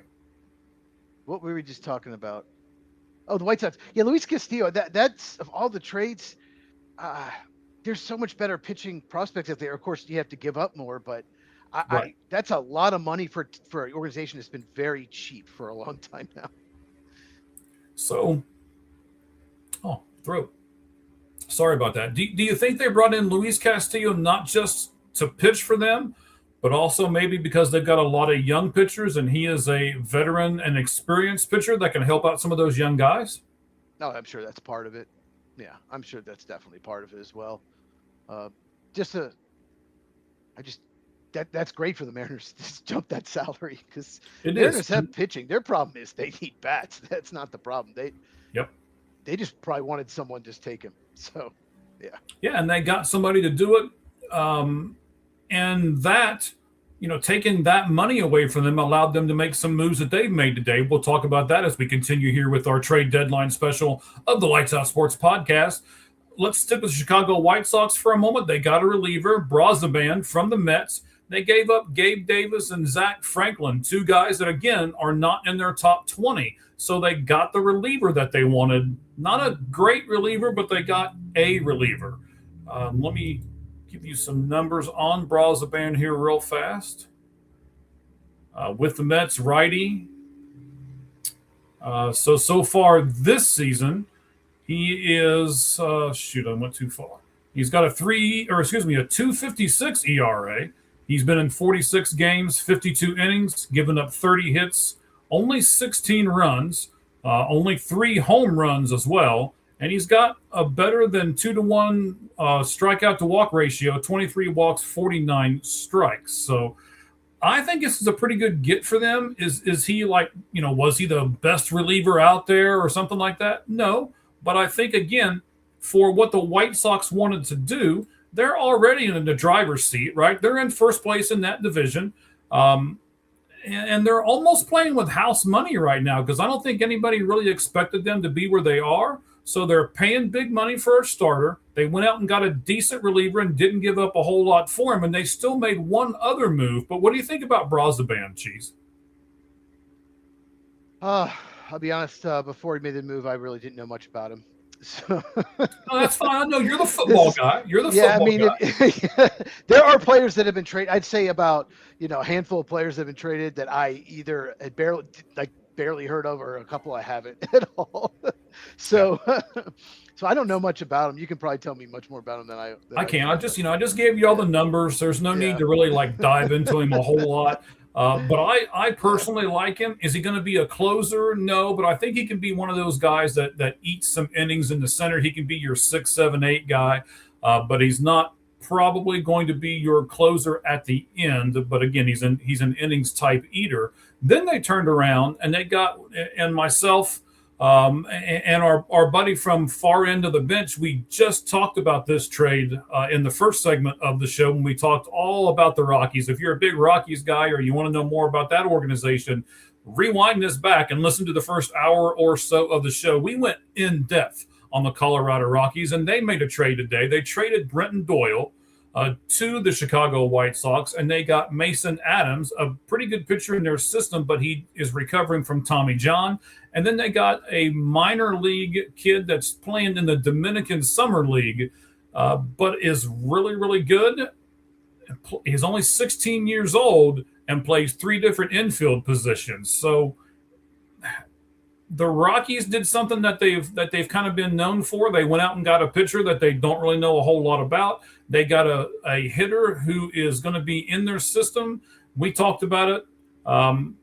in the first hour, they've got a lot of good kids. In fact, 16 of their top 30 prospects are either in rookie ball, A ball, or high A. And Carlos Velma, the guy they got from the White Sox, kind of fits into that mold. So, Cheese, do you understand? I think this is one of those deals that's good for both teams. So do you understand this deal now a little more? Yeah, Doyle, defense. This is a defensive trade. Yes, they want an elite defensive center fielder that's got great range, that can go out and get those balls and help the pitching, because his bat is just not that great. You can't hit in Coors Field. You're not getting him for the bat. So this is all about having an elite defensive center fielder, and he is very good out there. And if you're the Rockies, at this point, I know I was listening to some of you guys earlier. You just got to get younger. You've got to get the farm system better. You've just got to build up your organization. Yes, you do. You got to build up that farm system. Next will be the Cincinnati Reds as we keep going in alphabetical order here. They have not made any deals either. I'm a little disappointed in that. And in fact, I was reading earlier that it looks like they're not even going to trade Brady Singer now, that the plan is to keep him and then offer arbitration to him at the end of the season. Well, he's been really good of late. He's been good. They're only 5.5 games out of the last wild card spot all of a sudden. So I don't know what they're thinking. I don't know if I agree with this or not. I think you trade your Reynolds, and the guy that I really wanted, we're going to talk about in a second, Cleveland got him, and I was really, really disappointed when I heard it earlier today. He was the guy that I wanted the Reds to go out and get. Breaking news real quick. Give it to us, buddy. Helio Ramos goes from the Giants to the Yankees. Outfielder Helio Ramos. It was rumored that they were shopping him. Yankees get him. The Yankees fans are freaking out on X when the Red Sox making all these moves, so maybe they'll be a little happier now. Maybe, but they, you got to remember the Yankees are without Carlos Stanton. The Yankees are without Aaron Judge right at the moment. So even a Helio Ramos, if he's just there until Judge comes back to kind of fill that spot, they need guys right at the moment that could just kind of fill spots until the sluggers that they paid millions for come back. So we'll see how all that works out. Again, the Reds have not made any moves. They got a ton of relievers that they could trade. They got Brock Burke. They got Johnson that the Braves used to have. You've got, I'm trying to think, there's a couple more that they could trade off. Anyway, those names all slipped my mind. I think I'm really surprised that Tyler Stevenson's not been dealt yet. If they completely stay pat, Cheese and I talked about this when we were saying with the Diamondbacks. Maybe it's just the teams that I like that they're going to do this. I don't want them to do anything, right? Or excuse me, I don't want them to do nothing. They need to do something. Either buy something and say, okay, we're going to go for it, or sell everybody off and say, we'll be better next year. But for you to just kind of stand pat and do nothing would upset me more than anything else. That's the worst thing you could do. That's the worst thing you can do is do nothing, or just do one little token move and get a player that is like a league average player and then give up a prospect for him. Just to do something. That's the worst. Buy or sell. And I think the Reds, they have some pieces. They don't need a big sell-off, but they're free agents. They should be selling every single person as a free agent of the year. They should be selling Brady Singer. Absolutely. What's his name? Brock. What's that reliever's name? Burke. They should be selling him. They should absolutely, because they're not going to make the postseason. Even if they go on a run, it's still they have to pass so many teams. So I'm definitely shocked that they're not. And there were people calling about Hunter Green. That did not go well. This I think they click. Yes, I would hang up on those people unless you're going to give me half of your team. I'm keeping Hunter. Well, I heard the rumor that they may have been listening, and then the rumor the next day was like, oh no, they're telling teams don't even call. So someone just made that up, or you know how they do. They make stuff up all the time. Yeah. The one that was interesting to me with the Reds was the fact that, and got it from a pretty good source, that the Milwaukee Brewers were trying to get Hunter Green. I was like, what? So they better not trade him to the Milwaukee Brewers. I'll be really upset if that happens.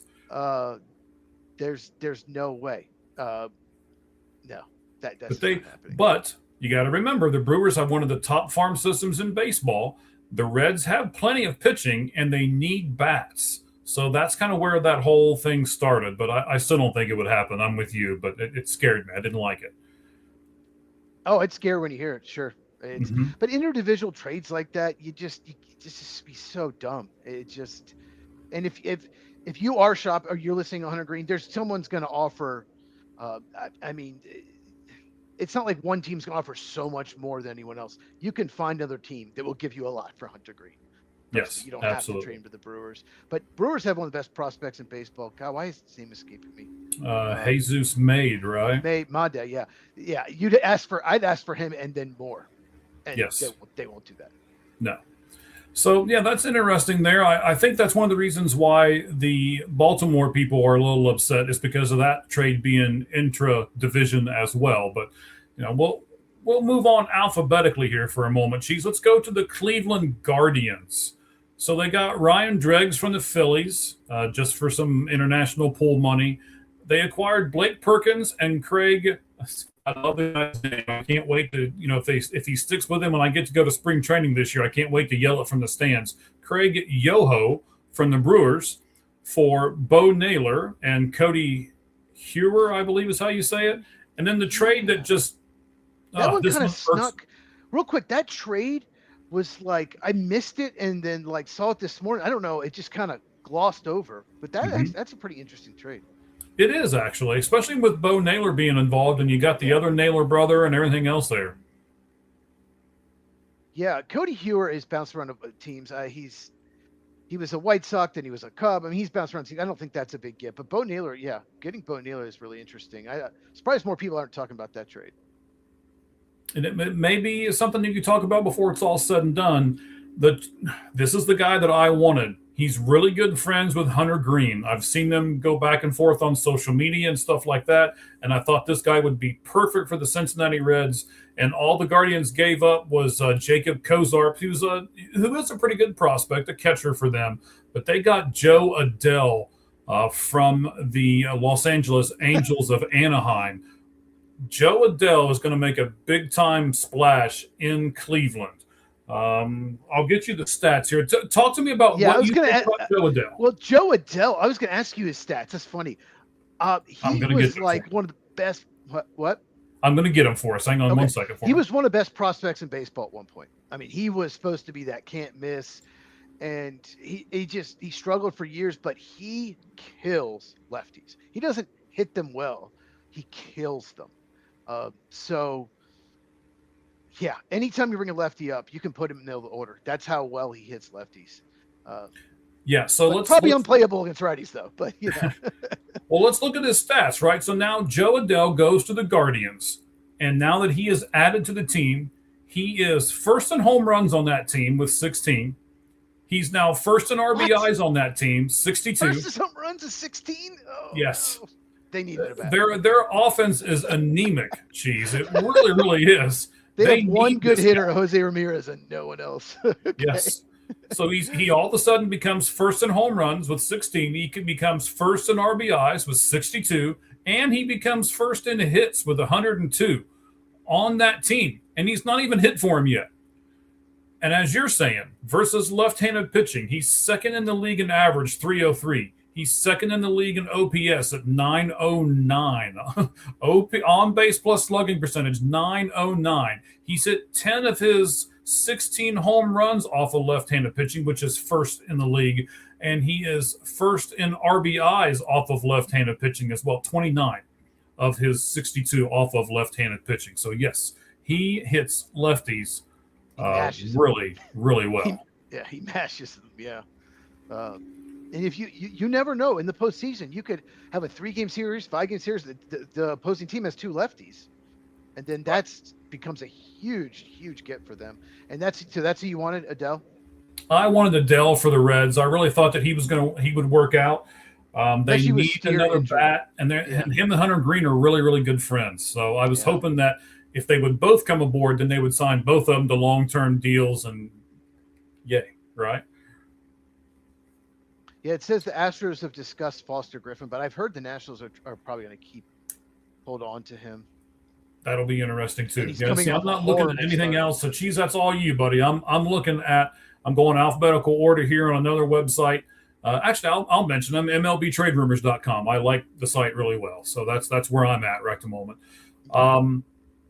So that's what the Guardians have done. We talked about the Rockies. We'll just kind of glaze over them. We talked about them in the first segment. We'll move on to the Detroit Tigers. They got a guy named Woo Suk Go, WOOSUKGO. Yeah. I'm glad I didn't have to pronounce it. It's not We Suck Go, it's Woo Suck Go. And they actually also they gave him to the Twins. The Twins now have Woo Suck Go. I'm gonna have to say that name a bunch. Okay. And then they acquired Zane Barnhart. They got JoJo Ingracia from the Red Sox. And, of course, the big one, they finally did it. They traded Tarek Skubal, Zahir Hope, River Ryan, Brady Smith. Yeah, I You can want to talk about Hope. the Skubal trade for a minute? Yeah, I can talk about Hope. So Me too. the Cubs needed a first baseman a couple years ago, and they need a left-handed hitter too. And Michael Busch was blocked by Freddie Freeman. Mm-hmm. But the Dodgers, they do this. This is why they're one of the reasons they're so good besides spending money. They are good at finding talent. I don't know how they are, but they do. The Cubs had just drafted an 11th round pick named Zahir Hope out of high school. He was not a top 100 prospect. He was probably borderline top 20 prospect in the Cubs organization. And they included him in the trade. He wasn't even the best prospect in the trade. A pitcher, Jackson Ferris, was the Cubs' second round pick that year before. And the trade looked like an absolute steal for the Cubs. And then Zahir Hope 2 years later is a top 50 prospect. What the heck?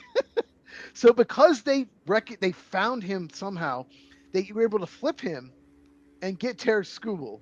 It's just I don't know how the Dodgers do this. A lot of their top 50 prospects are third or fourth round picks, 10th round picks, stuff like that. They do this. So he's got a lot of power. He's got a ton of raw power, Zahir Hope. Well, J-Lo, we'll talk about them more if they make another trade. We spent Probably about them a lot. Right. We have talked about the Red Sox a lot, so you're just late to the party. But we talked about them quite a bit Sox so have far. Been so good over the last month. They really have been amazing. And we will talk about them tomorrow too, because again, I mentioned this at the very beginning of the show. I want to talk about how the Red Sox went to LA and swept the Dodgers, something that kind of got swept under the rug because of all of these trade deadline deals that are going on right at the moment. But we'll talk about them tomorrow night on the Lights Out Sports Podcast. What time tomorrow night, Cheese? Because you know I'm going to screw the times up. 9 Eastern, 6 Pacific, and 6 Arizona time for you. All right. That's the most important thing. 6 Arizona time, as Cheese smiles over there. He knows. He knows what's important. Well, it's not. It's Arizona's got it right. They don't change the time. It's so dumb that other places do. So Arizona's the one that's right. All right. So the Tigers, we'll talk a little bit more about this trade tomorrow. I'm with you. I hear a lot of people are mispronouncing his name, by the way. It really is Zahir. Zyhir. Trust me, I've talked to him. He was in the Arizona Fall League last year. And because he's out here with the Dodgers, I've talked to him a few times. I've never got his autograph. I didn't get a chance to do that, but he would talk on the on-deck circle to me at the Arizona Fall League games. Great prospect. He is going to be a superstar. And River Ryan, honestly, is probably going to be a really good pitcher for the Tigers as well. Not sure if he'll be Tarek Skubal, number one type guy, but he'll be more Casey Mize, 2 or 3 pitcher in your rotation. So for those people who are like, oh, they didn't get enough for him, ladies and gentlemen, Tarek Skubal's a 2-month rental, and they got 2 really good prospects plus a throw-in, Brady Smith from the Dodgers. So yes, they did. They got a lot for him. So the Tigers, I'm surprised. There's 45 minutes to go, but Kenley Jansen, Gleyber Torres, and Casey Mize, I think, are all free agents end of the year. They need to flip them and get what they can. Casey Mize, the problem with him, he's been so good this year. His velocity has gone down to last start was 90, 91. He's usually 93, 94. That's going to scare off teams. Mm-hmm. But you've got to, obviously they traded Skubal. I mean, they're not going to win. Even if they somehow get in the playoffs, which very unlikely, they're not going to win without Skubal. So they need to be shopping those guys and see what you can get for them, because they're not going to give any of them. Maybe Mize, the qualifying offer. Not Torres already got one. Jansen, they're not doing it. So I'm surprised they haven't traded more. I'm gonna make this prediction right now. The Tigers will trade Casey Mize and Kenley Jensen to the Arizona Diamondbacks. I'm gonna make that prediction before the end of the trade deadline that trade will happen. Paul Sewald is out as the closer. I watched him give up 5 runs without recording an out 2 nights ago. They're probably going to DFA him. Is that not good? No, that's not good. So they need a starter and a reliever, and I think Detroit can give them both. And I talked about it a couple shows ago. I think I talked about it on the last show when we had our Diamondbacks guy on from Locked On Diamondbacks. I would love to have the first baseman as well. Hang on, his name slips my mind. From Arizona State, Torkelson. Torkelson. Oh, yeah. Torkelson. Yes, I would love to have him as well. All right, let's go Houston Astros, the team that you have the cup for. Tyler Stevenson? What if you think they should trade for Stevenson? No? The Diamondbacks? Yeah, why not? They need a bat. He can play first, right? He could play first, but if you're going to trade for somebody from the Reds, I think you'd rather have Nathaniel Lowe play first base for them, hits lefties really well. That's who I meant. Yeah, it's okay. It's all right. Again, you're the football guy. I'm sharper at night for some reason. It's okay, buddy. It's okay. Yeah, Nathaniel Lowe, that would make a lot of sense, that trade there. How about Brady Singer, Nathaniel Lowe to the Diamondbacks? I'm calling it. Okay. I like it. I like that we're making calls here. That's good. We're putting our GM hats on and we're making our own calls here. Let's move to the Houston Astros for a moment.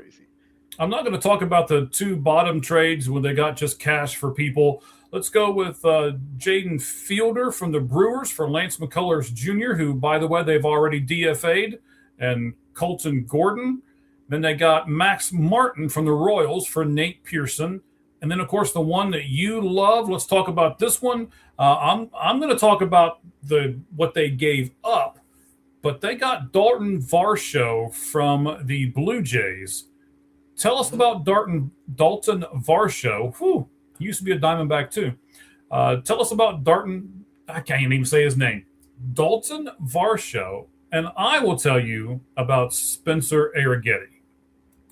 Well, yeah, like you mentioned, he is a center fielder. He's won a Gold Glove before, but more importantly, he's a left-handed bat. Astros have needed outfield bats and left-handed for like 2 or 3 years now.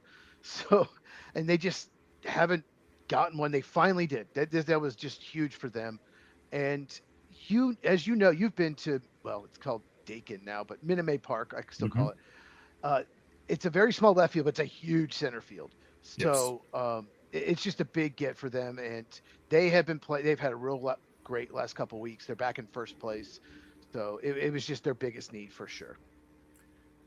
And Houston's kind of in a crazy spot right now because last week it was the Rangers that were in first place, and even I was like, okay, here are the Rangers. They're going to come out of nowhere and they're going to do this, and they've started selling off everybody today. So that's kind of crazy to me. And the only team that's really there that I think is going to challenge them now is Seattle, who you and I both picked would win this division. Now I'm not sure, especially if the Houston Astros make a couple of moves here and get themselves stronger. This could be really interesting. Look, what's killed the Mariners is Cal Riley. It's just killed their offense. Their offense hasn't been good besides that, but that they weren't counting on him going from 60 homers to being one of the worst hitters in baseball. That's a story for another day. Yeah, you can't take drugs 2 years in a row, sir.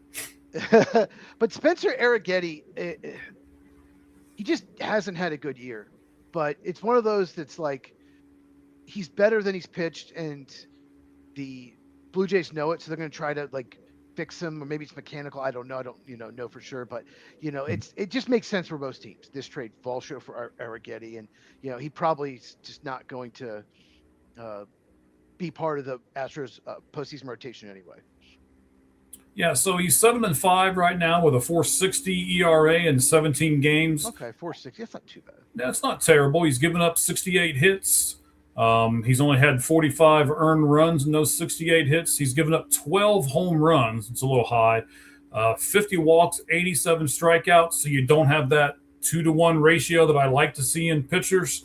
But he's only 26 years old, and he's only been in the league for 3 years. So I like him. I think he could be, and to your credit as well, he in his last 5 games, they've lost 4 of them and only won 1 of them. So maybe the Astros have just kind of soured on him a little bit, and they said, you know what, we need a really good center fielder, and this is the trade we want to make. Yeah, Peter Lambert's been so good for them, and I don't see a spot for Eric getting the postseason anyway. So if he's going to be like a long reliever in the postseason, why not make this trade and fill your biggest need? So, yeah, it's one of those trades that, probably both teams, fans are going to be really happy about, and both think they've won. So the Royals, that'll be the next one. They got Ricky Martin Jr. for cash. They got Easton McGee from the Brewers, 2 people I don't know a lot about. They acquired Nate Pearson from the Astros for Max Martin. They got cash for Cameron Mincer. They got Carter Holton and Lucas Braun from the Braves for the Lane Thomas and Bailey Falter deal. We talked about that trade already. And then they got Carlos Duran from the Dodgers for Chris Bubic. I can't believe that the Dodgers think they need another pitcher, but they went out and got lefty Chris Bubic from the Royals as well. That one is very puzzling to me. Mm-hmm. I don't know who Carlos Duran is. These prospects, most of them I've never, a lot of them I haven't heard of, and I try to follow them in minor leagues. But he better have some really good stuff. He's very young, I think, but because Bubic, he's good. I mean, last year he was really good for the Royals. I don't know if looks like he's signed through next year.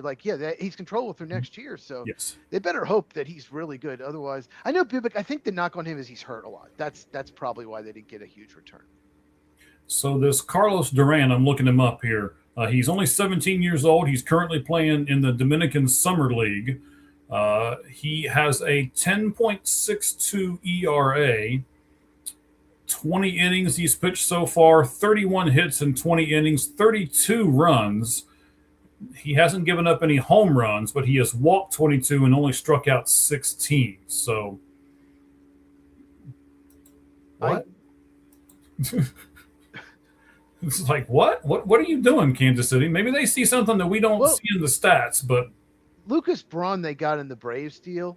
Mm-hmm. That's a decent prospect. I think the Braves trade him because I think he's going to end up in the bullpen. The other pitcher, Carter Holton's not been very good. I don't think at one point he was a top 30 prospect. I think he dropped off. But Lucas Braun, I think, could be a really good righty reliever down the line. So I don't think that's, for Lane Thomas and Bailey Falter, that's not bad getting them. But the one Bubic one, I don't know, whatever his name is. Yeah. That one doesn't really make a lot of sense if this pitcher ends up being great. Who knows? He's really young. I'm just surprised. And the Dodgers, he's controllable through next year. So they got a pitcher next year. And good Lord. Right.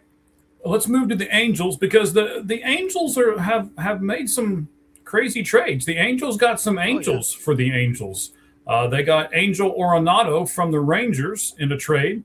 They also real quick. I got breaking news. Brewers have acquired Colorado Rockies right-handed reliever Antonio Senzatella. That's a big move for the Brewers. I don't like that at all, but that's really smart for the Brewers. Hopefully, they have to give up a lot. It'll be interesting to see what the get back is. As we were talking with our Rockies guy in the beginning, we were saying that they seem to be building up their lower level farm system. So it'll be interesting where in the farm system chain it falls for who they got back. That'll be what I'm interested in that trade more than anything else. So like I said, the Angels got 2 Angels. You got Angel Arenado, you got Angel Rivera. They've acquired several players, and the ones they got today, Jacob Cozart from the Guardians and the Joe Adell trade. They got Nacho Alvarez Jr. from the Braves for Brent Suter that we talked about earlier. And then, of course, they got Moises Ballesteros and Mason McGuire, the son of Mark, for Ryan Zephyrjohn. So, yeah, that's what the Angels have done today. Let's look at the other LA team. They got Seth Halverson from the Rockies. We talked about that earlier when I was talking with far end of the bench a co-host as well. We talked Tarek Skubal. We've already mentioned that trade. The guy they keep getting over and over and over again for some reason, they got Ben Wartelvit, I believe is how you say his last name, the catcher. They've traded for him 3 straight seasons in a row, but all they did was give up a guy they DFA'd earlier in the week anyway. And then, of course, they got Chris Bubich. We've talked about all of that, so let's keep going for a second, Cheese. Miami Marlins, they acquired Brendan Taylor, Adrian Santana, and Jacob Kissling from the Rays for Liam Hicks. This could be a big trade for the Rays. Liam Hicks, the catcher. I missed that one. God, there's so many trades. I didn't know that. Yeah, Liam Hicks. I'm surprised they trade him because he's pretty young, right? He is. He's 27 years old. I'm looking at his numbers right now. He's got a 2.5 WAR, wins above replacement. He's had 409 plate appearances this year with 100 hits, 9 doubles, a triple, 14 home runs, 62 RBIs, and he's stolen 3 bases. He's walked more than he's struck out, barely, but he's walked 40 times, struck out 39 times, and he has a 282 batting average. So, yeah. I hope they got a big return. I don't know these prospects. I don't know the Rays system very well, but I hope they got some good prospects from him. That's a really strange trade. He's a left-handed batting catcher, so the Marlins are like a couple games out of like the wild card, right? Yes, they're there, but are they there? Kind of, they're kind of like the Pirates and the Reds. They're there, but are they there? Like the Twins, Twins too. Yeah. And then we talked about the trade they made earlier for the Cubs. They gave up Braxton Garrett, the move that you have very expertly said it's for next year more than anything else. And they got Jonathan Long and Jace Beck back. Now, we'll move on to the Brewers for a moment. This won't include the new trade. We'll talk about that more than likely here in a few moments. They got Brandon Shoemake from the Astros. They acquired Cash for Easton McGee. We talked about the Lance McCullers Jr. trade earlier. We also talked about the Bo Naylor trade earlier. I want to talk about this one. They got Dustin May and JoJo Romero from the Cardinals. This is a good trade for the Brewers as well. Not that I want the Brewers to make good trades, but if they're going to do it, they depleted the Cardinals a little bit. So what do you think about this interdivision trade, Cheese? Yeah, I didn't see the return, but Alexander Frias and Josiah. Well, I mean, it just like I don't know if they're. You talk. Okay. I'll look them up. Well, it says here high ceiling altitude products. When it says high ceiling, it means they need a lot of work. They're probably pretty young. So, yeah, one of them's 18 at least. Mm-hmm. I'm looking up Alexander Frias right now. He's 18. He's with the ACL League for the Brewers, which is the Arizona Complex League. That's the bottom league. 137 plate appearances. He's got 33 runs, 52 hits, 12 doubles, 2 triples, only 4 home runs, but he does have 34 RBIs, and he's stolen 12 bases. So, well, JoJo Romero has been a very good lefty reliever for the Cardinals. I think he's controllable through one more year after this year. I don't know. It's tough to tell here. 2027 free agency, does that mean they're going to be a free agent end of this year, or I don't know. But Dustin May has been real up and down. He's had games where he looks like he can be dominant. He's had games where he's been roughed up. But somehow Brewers take pitchers like that and then make them look like all-stars. So, but he's bounced around Dodgers, Red Sox, Cardinals, now Brewers, like 4 teams in 3 years. So maybe they can get the most out of him. Yeah, so Dustin May, to answer your question, is an absolute rental. He signed let me get the exacts here. He signed a 1-year, $12 million deal with the Cardinals. There is a mutual option, so that means both the pitcher and the team must agree to it. It's a $20 million mutual option. I doubt that would be picked up by the Brewers. So he's truly a 1-year deal. And then the other guy that they traded away, both these guys are young. The other guy is 22. He's spent 1 season in single A, 1 season in high A, 1 season this year in double A. He's 26 years old. Let's see here. He's got some really good stats, and he does actually. As you know, that double A, like the Southern League, is the best pitching league in minors. Yes, so he's got some good. If someone hits if you hit in the Southern League, you're probably going to hit. Probably a good prospect. Yeah. I'm trying to get the video to close over top. Looks like a pretty good return for two. Roy Romero is a free agent of the year. I figured out when it says 2027 free agent, that means the end of this year. So 2 rentals, that's a pretty good get there for the Cardinals. I really like this trade for them. And they were kind of in it for a while, but I think they knew. Like, they're still at least probably a year away. Even they got 2 really good young players in Weatherholt and Walker. Mason Wynn. Well, I was thinking Jordan Walker, J.J. Weatherholt. But yeah, Wynn as well. Yeah. So, I mean, just to look at Josiah Ragsdale's stats here. This season in double A, he's been, 119 plate appearances. He's got 28 runs, 28 hits. Wild that he's got both. 3 home runs, but he's got, no, I'm sorry, that's incorrect. 28 home runs, 28 hits. Daggone it. 12 home runs, 21 RBIs, and he's stolen 7 bases as well, batting .292 in that league. That's a really good pitchers league. So, yeah, I agree with you. If you can hit there, you can hit pretty much anywhere, right? Yeah. Southern League, I've seen this over the years. My Braves and Cubs are both in the Southern League. You have guys that are killing it in high A, and then they go to double A, and the ballparks, bigger, more pitching friendly, and they just have these huge slumps. So, yeah, if you can hit in double A in the Southern League, you're probably a pretty good prospect. Especially, might have been hitting over 300. I can't remember now. I've already closed it. It's all right. Well, you are right on top of all this stuff. I'm looking at my Twitter, and the stuff that you mentioned 10, 15 minutes ago is already taken. Well, I have MLB Network on, and they just, every time it breaks, they come on there. Your Braves have also traded Eli White to the Red Sox, by the way. I don't know if you had seen that or not, but I wasn't even going to mention. I mean, when they traded for Lane Thomas, his spot on the roster is pretty much gone. They just got a AAA reliever basically from the Red Sox. It was just 1-for-1. Red Sox probably needed a 4th or 5th outfielder. Eli White, he's just not very good. Yeah. So also, I want to mention Anubis Sports, because they just redid some stuff for us. They're posting about us. We got a good relationship with them. They include our podcast in a lot of the stuff that they write about, which we certainly appreciate. And they're going to be doing that again tomorrow when we talk about some of the contracts that are kind of overinflated. And tomorrow night show, MLB deferred contracts. We are going to talk about the deferred money.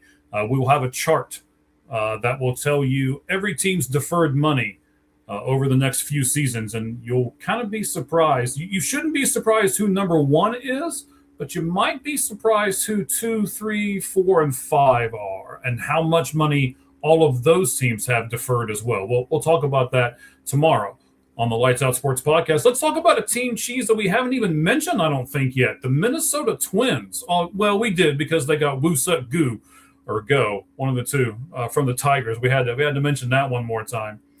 They got Tommy Nance from the Blue Jays. They got AJ Minter, a really good reliever from the Mets, and they also got a starting pitcher, Dean Kramer, from the Orioles. So they're one of those teams, Cheese, that's there, and they're thinking, okay, we'll make a few moves and see if we can push it all in and maybe get a wild card spot. Are you okay with a team like the Twins saying we're not sure if we can win the whole thing, but we at least want to get into the playoffs? I don't think they're going to get in. I don't think they have a good enough team. And give up any prospects? No, I think I would have kind of did what the Cardinals are doing: sell my rentals and just build through next year and after that. I don't love what the Twins have done necessarily. I mean, AJ Minter too, his hip could break at any moment. So I don't love it. All right. So the Mets, they made several moves today and yesterday and a few days before. They got Cole Mathis from the Cubs for David Peterson. They got Matt Schlesinger from the Tigers for cash. They got Billy Amick and another guy who I'm going to butcher his name, so I just won't say it. They got some other players, Gary Gill Hill from the Rays for the Freddie Peralta deal. We've not talked about that. Freddie Peralta to the Rays. Yes? No? Maybe? God, if that Freddie Peralta from last year shows up, it's the best trade here. But he just has. I don't know if it's the Brewers or what, but somehow Corbin Burns was much better for the Brewers. Peralta was. When you're in Milwaukee, they get the most out of you. Go somewhere else, and you're not very good. I don't know what it is. He just wasn't as good with the Mets. So maybe the Rays can get him back to last year's form. If they do, great. If he pitches like he did with the Mets, it's not really that great of a deal because he hasn't been pitching well. Yeah, he's 30 years old. This year with the Mets, he's got a 4.99 ERA in 22 games, 120 hits. He's given up 71 runs, 17 home runs. He's walked 48, struck out 113. Some of those stats just are not good whatsoever. And if you look at his wins above replacement, it's WAR. He is minus 0.2, and his record is 5-9. So not a good year, but we've also always said that Tampa Bay can do some crazy stuff with some crazy people, so maybe they'll be able to turn that around. Yeah, I mean, Tampa Bay, they're first in the East. They're ahead of the Yankees. So, I like their other move a little better, but, yeah, maybe. They're a well-run organization. They develop prospects well. I know he's a veteran, but maybe they can get the most out of him. Brooks Raley, the Mets got Brooks. Let's see, they got two guys. And when they traded Brooks Raley to the Phillies, we'll talk about the Phillies in a moment because they've made some really good moves. We haven't really talked about them. They traded away the catcher to the Dodgers that we already talked about, and they traded away Luke Weaver to the Pirates as well. Sorry, I didn't mean to interrupt you. Big trade. The Nationals are trading Foster Griffin to the Cleveland Guardians. God, I almost said Indians. That's a big one. Cleveland going after a pitcher. Okay. Yeah, like they don't have enough. It's like the Dodgers going after a pitcher. I wonder if Foster Griffin is a rental. He is. Foster Griffin is a rental. Then of course you got to trade him. There was a rumor that they might hold on to him. It's like, why? Yeah. And he's been great. In a moment, it's crazy. Whenever guys like go to Japan and then come back and they're an all-star, it's just like every other team is like, why didn't you sign him? So they basically signed a guy from Japan and flipped him for prospects. It's a good job for the Nationals. Yeah, absolutely. A team I do not like at all. Well, let's talk about this guy. Let me give you his stats first. He's a 2.2 WAR. He in 357 at bats. He's got 101 hits, 20 doubles, 5 triples, 23 home runs, 76 RBIs, and has stolen 4 bases. He's slugging .560, by the way, and batting .283. Do you know who he is? He was traded today. That's not Liam Hicks. I'm sorry? It sounds like something like Liam Hicks, but I know we already talked about him. Luis Garcia Jr. was traded from the Washington Nationals. Yeah. To the New York Yankees. I love that move for the Yankees. I think he leads the National League in slugging. He does. Yes. With That's a a really good 560. move for the Yankees. Yeah. He doesn't walk a lot. He's kind of a free swinger, but he's lefty hitter, so he probably hits versus a lot of lefties. But he's really good. I like that move for the Yankees. Well, when you say he doesn't walk a lot, he's had 374 plate appearances and he's walked 16 times. So doesn't walk a lot. Might be generous. He does sit versus some lefties. So when he says leads the league in slugging percentage, he's protected a lot. Like I said, he just plays mostly against righties. But still, that's a really good move for the Yankees. I like that. Them. And then they gave up Camilo Duvall to the Yankees to the Pirates, and the Reds smacked him around his first appearance with them. So we'll see how that trade ends up working out for both sides. Today, the Phillies got Luis Arise and Caleb Killian from the Giants, from Mason Rodriguez and Marty Gayer, Gair. I'm not sure about the return, but what do you think about this, Cheese? We need to talk about this a little bit. Luis Arise is going to go to the Phillies. And as we discussed earlier, Luis Arise has said, I am only playing second base. So the Phillies are shuffling everything they're doing. Arise is going to go to second. They're going to have their second baseman, Bryson Stott. That's his name. He's going to go to third. Bohm is going to go from third to first. And Bryce Harper is going to go to the outfield. What do you think about a team making all of these moves just so they can add a player to trade deadline? Twins to acquire Jeff Hoffman. Wow, they probably had to give up a lot because Hoffman's really, really good strikeout reliever. Yeah, he just pitched a complete game yesterday or the day before, one of the two. The Twins have acquired like 8 pitchers. That's what they need. So, I've lost it. Luis Arise. Luis Arise. No, the Phillies defense stinks. It's probably going to make it worse. It's not a good defensive team at all. I don't like shuffling 4 spots at this point in the year. I know that, Bombs played first before, and I know that Harper was a right fielder for many years, but still, like, I like the bat. I like Harper. They needed a bat. They really did. And he doesn't strike out ever, so they could use that because they strike out a lot. But I don't like the shuffling around. I think their defense could be a huge problem in the postseason. But Caleb Killian, talk about him real quick. He was a Cubs prospect, came over in the Chris Bryant to the Giants trade, and Cubs were so excited about him. And then he just could not, in AAA, he could not stop walking people. He was all over the place, hitting batters. He lost his control. They gave up on him. Giants like, we'll take him back again, and they made him like really good. And so, anyway, he's been very good this year. He throws really hard. That's a big get. Great trade there for the Phillies. Yeah, they've made some. They've made some trades, and I like what they've done there.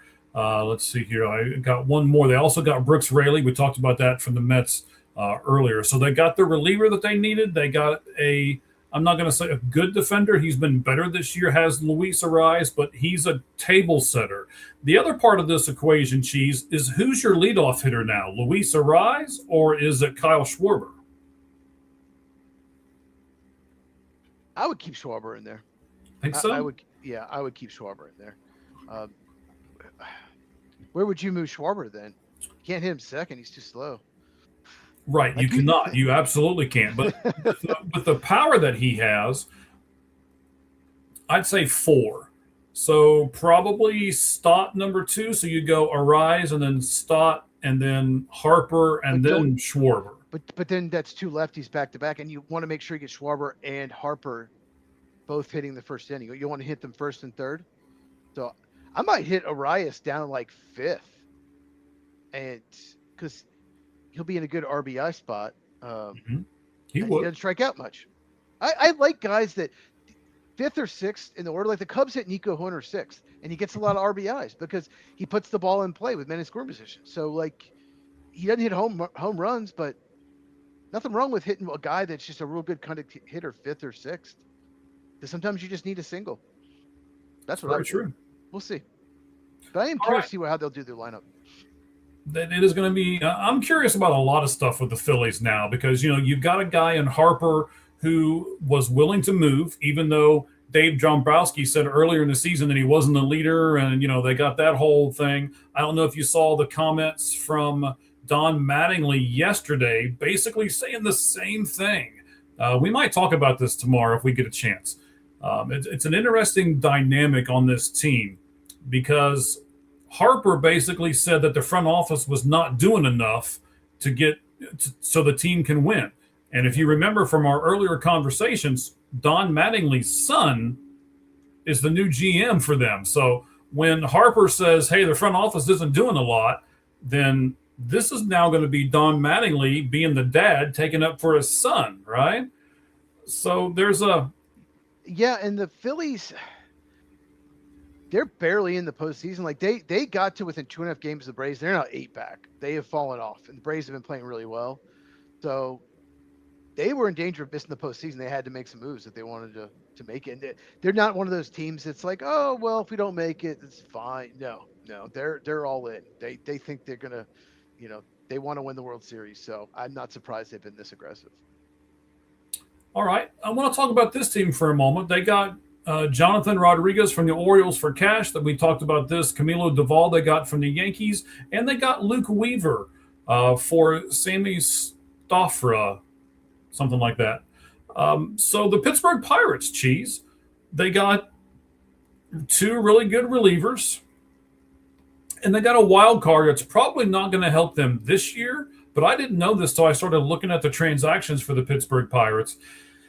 They got Robert Hassel III from the Nationals. They're taking a chance on him, too. We talked about him in the Juan Soto trade last week on our show. Are the Pittsburgh Pirates going for it enough? Or do they realize they're far enough out of it that they're just kind of making their fans a little happy and they're crossing their fingers and hoping for the best?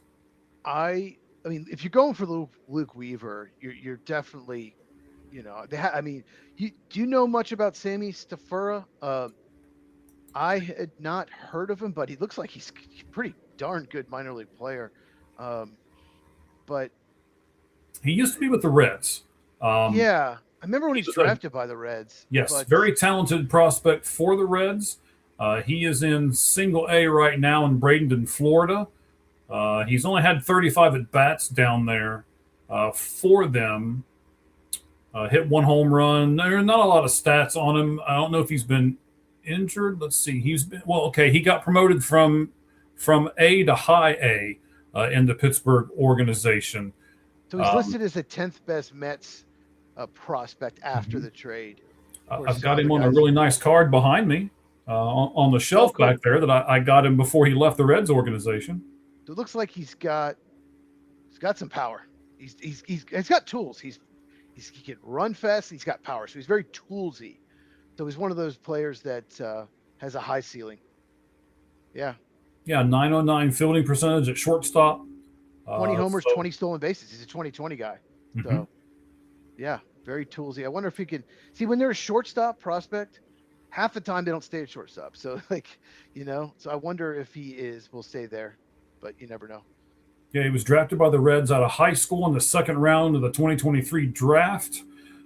So he bats right, throws right, shortstop, second baseman by trade, and he's only 21 years old. So, yeah, a good young prospect that they traded away to get Luke Weaver.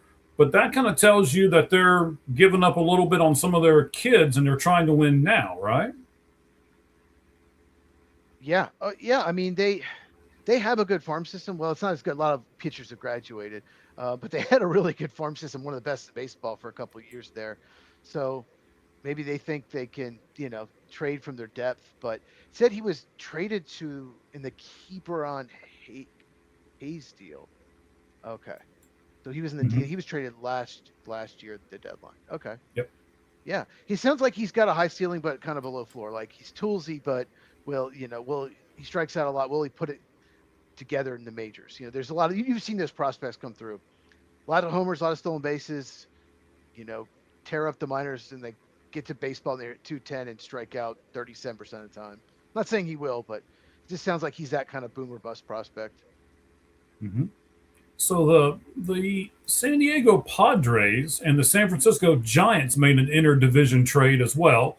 Robbie Ray goes to the Padres. So my first question to you, Cheese, the Padres are seemingly going for it. They didn't trade off a lot of the players that they could have, and they acquired Robbie Ray. Is this enough for them to get them into that wild card conversation a little more than they are right now?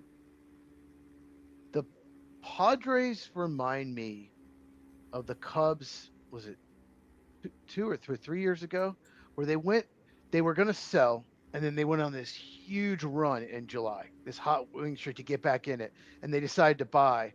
And then the Cubs decided to buy, and they should have sold. I knew they weren't going to win it. They didn't make the postseason. And the Padres, I'm not saying they won't, but if they don't make the postseason, they had some really valuable assets to trade. So, only so many teams can make the postseason. Some of these teams that are buying are going to not make it. If the Arizona Diamondbacks don't make a move, they're probably not going to make it. But So the Padres are kind of stuck. Their lineup has been disappointing.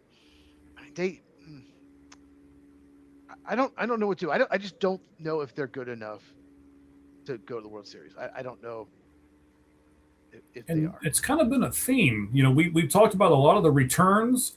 So the returns for the Giants, a 17-year-old shortstop, and the other guy, that's Hernandez, Yonel Hernandez is what I'm going to say. And then you got Miguel Mendez.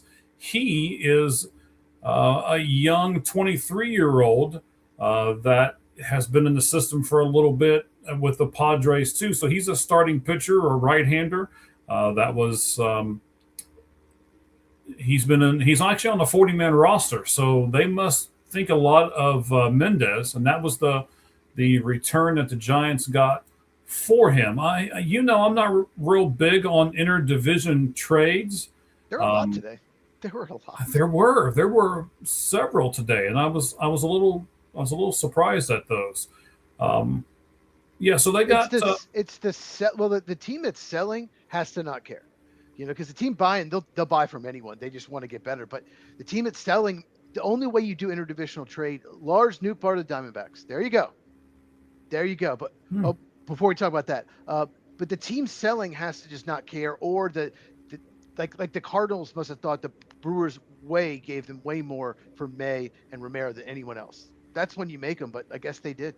But Lars Nootbaar to the Diamondbacks. What do you think? Interesting. They need an outfield. Talk to me. Is he left or right-handed? Because I can't remember. I know he's a left fielder. I think you asked me right. I think he's a left fielder. Hang on, I'll find that real quick. I think he's a lefty, and he's been disappointing this year. But he's had some good years he's had some better years in the past. He was a 3-win player in 2023. He's been hurt this year, but he is a lefty outfield bat. Yeah, he's only batting .234, 3 home runs, 16 RBIs because he's been hurt for the majority of the season. Right. But here's the thing, right? So let me get his name. Oh, Kepler. I don't need to look it up. Max Kepler has come alive for the Arizona Diamondbacks. Yes. He's their big left-handed bat, but there's a problem. And the problem is he was suspended earlier in the year for drug use, right? We'll just leave it at that. I missed that. I totally missed that. Yeah, you can look that up. He was suspended earlier in the year for drug use. Or he failed a drug test. I'll put it that way. So when you fail a drug test, you are not eligible for the postseason. So if they make the postseason, they need another left-handed bat in the outfield that can take Max Kepler's spot. And that's what I'm sure that's why they have Lars Nootbaar now, was to do that. So very interesting move, but they needed to do something like that because of that fact. You mentioned first baseman. It says here they were talking to the Cardinals about Alec Burleson, but he's controllable, I think, for 2 more years. But obviously they couldn't come to an agreement. I'm sure the price was very high for Burleson, especially he's controllable. Yeah, left-handed hitting first baseman with pop. So I would assume they wouldn't have given up a lot for Nootbaar because of what he is this year. But we'll see. We'll see what the return is. Somehow missed that Kepler thing. I didn't know he was suspended. So yeah, he was suspended earlier in the year, so he won't be eligible for the postseason.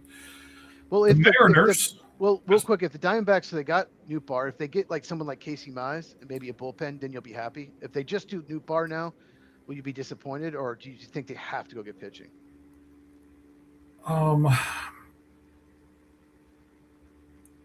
They have 6 minutes. Although some are not announced till like 30, 40 minutes after. But Right. Some of them, but we'll stay on the air for a little bit longer, guys, because we are, let's take a look here. We are trending really well here on X. We got a lot of people with us right at the moment. I haven't looked back at it. Hope there's no, we got we did it, buddy. Over 300 people right now with us live right here on the Lights Out Sports Podcast. This is our trade deadline special. Even though I spelled special wrong, I am special because I spelled special wrong. I spelled it Spcial. Yes, I just now noticed that. Stop laughing at me over there. I was getting stuff put together here for this, but we're going to do another great show on Thursday, Cheese. We'll talk about that here in a little bit, and we're going to do a great show tomorrow as well. But let's continue to do this here.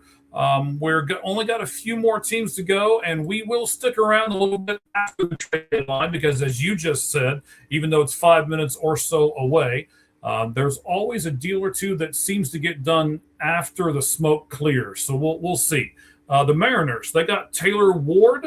And they got Sir Anthony Dominguez and Nolan Jones and Boston Smith for that and the Luis Castillo deal. Do you think Taylor Ward is enough for the Seattle Mariners to challenge the Astros in the West? I do not. I mean, Ward's, walk machine, strikeouts are down, but the power's down too. So yes, it's definitely not a hitter's ballpark either. They needed a bat. But no, I don't. I don't think they just. It's just so weird how the Mariners and Blue Jays were so good last year, and just this is what baseball is. And the next year, you're just half your team is having disappointing years, for whatever reason. But yeah, Cal Riley and I don't think so. I think the Astros, especially with getting Varsho, I think they're going to take the West. Okay, I'm with you. I think the same thing. I don't think it's enough. I keep refreshing everything. I'm trying to figure out what the Diamondbacks, they got Lars Nootbaar. Yeah, I got all that, but I'm trying to figure out what they had to give up for him. I can't find it yet. I'll get it, ladies and gentlemen. I'll make sure I get it before we go off the air here. So I'm with you, though. I don't think the Mariners, I don't think that's enough. And I think that when you're a team that says, okay, we're going to go for it, we traded Luis Castillo, we got some financial flexibility, but yet all you got back was Taylor Ward, and as you're making and wheeling and dealing, I think the Mariners are another club who may do something here right at the end. That wouldn't surprise me at all. So we'll keep our eyes and ears out on that. We talked about the Cardinals. They just made the deal, Lars Nootbaar to the Diamondbacks. They also traded Dustin May and JoJo Romero to the Brewers as well. We talked about Tampa Bay and their trade for Liam Hicks. They also got Freddie Peralta. So the Tampa Bay Rays making a couple of moves. The Rangers, a club we haven't talked about, they traded away Josh Smith. And they got Adam Mako, Macko, for him.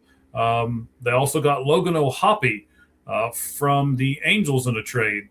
I really think that he will be a good player for them long term here. Of course, the catcher, right-handed throwing catcher. Real quick, Jacob deGrom apparently invoked his no-trade clause. Yes, he did. We will talk about that tomorrow. Do you know where he was going to be traded to? Atlanta? Atlanta Braves, yes. They had a deal already worked out, and we will talk about that tomorrow. Interesting. Do we like players having no trade clauses? Do we like players having 10 and 5 rights? And Cheese and I will go into that subject tomorrow on the Lights Out Sports Podcast. What time tomorrow, Cheese? 9 Eastern, 6 Pacific. When he signed with the Rangers, the Braves were second. Like, he almost signed with the Braves. The Rangers came back and gave more money, so he was very close to signing with the Braves back then. But I guess he just wanted to stay with the Rangers. People don't want to move, you know?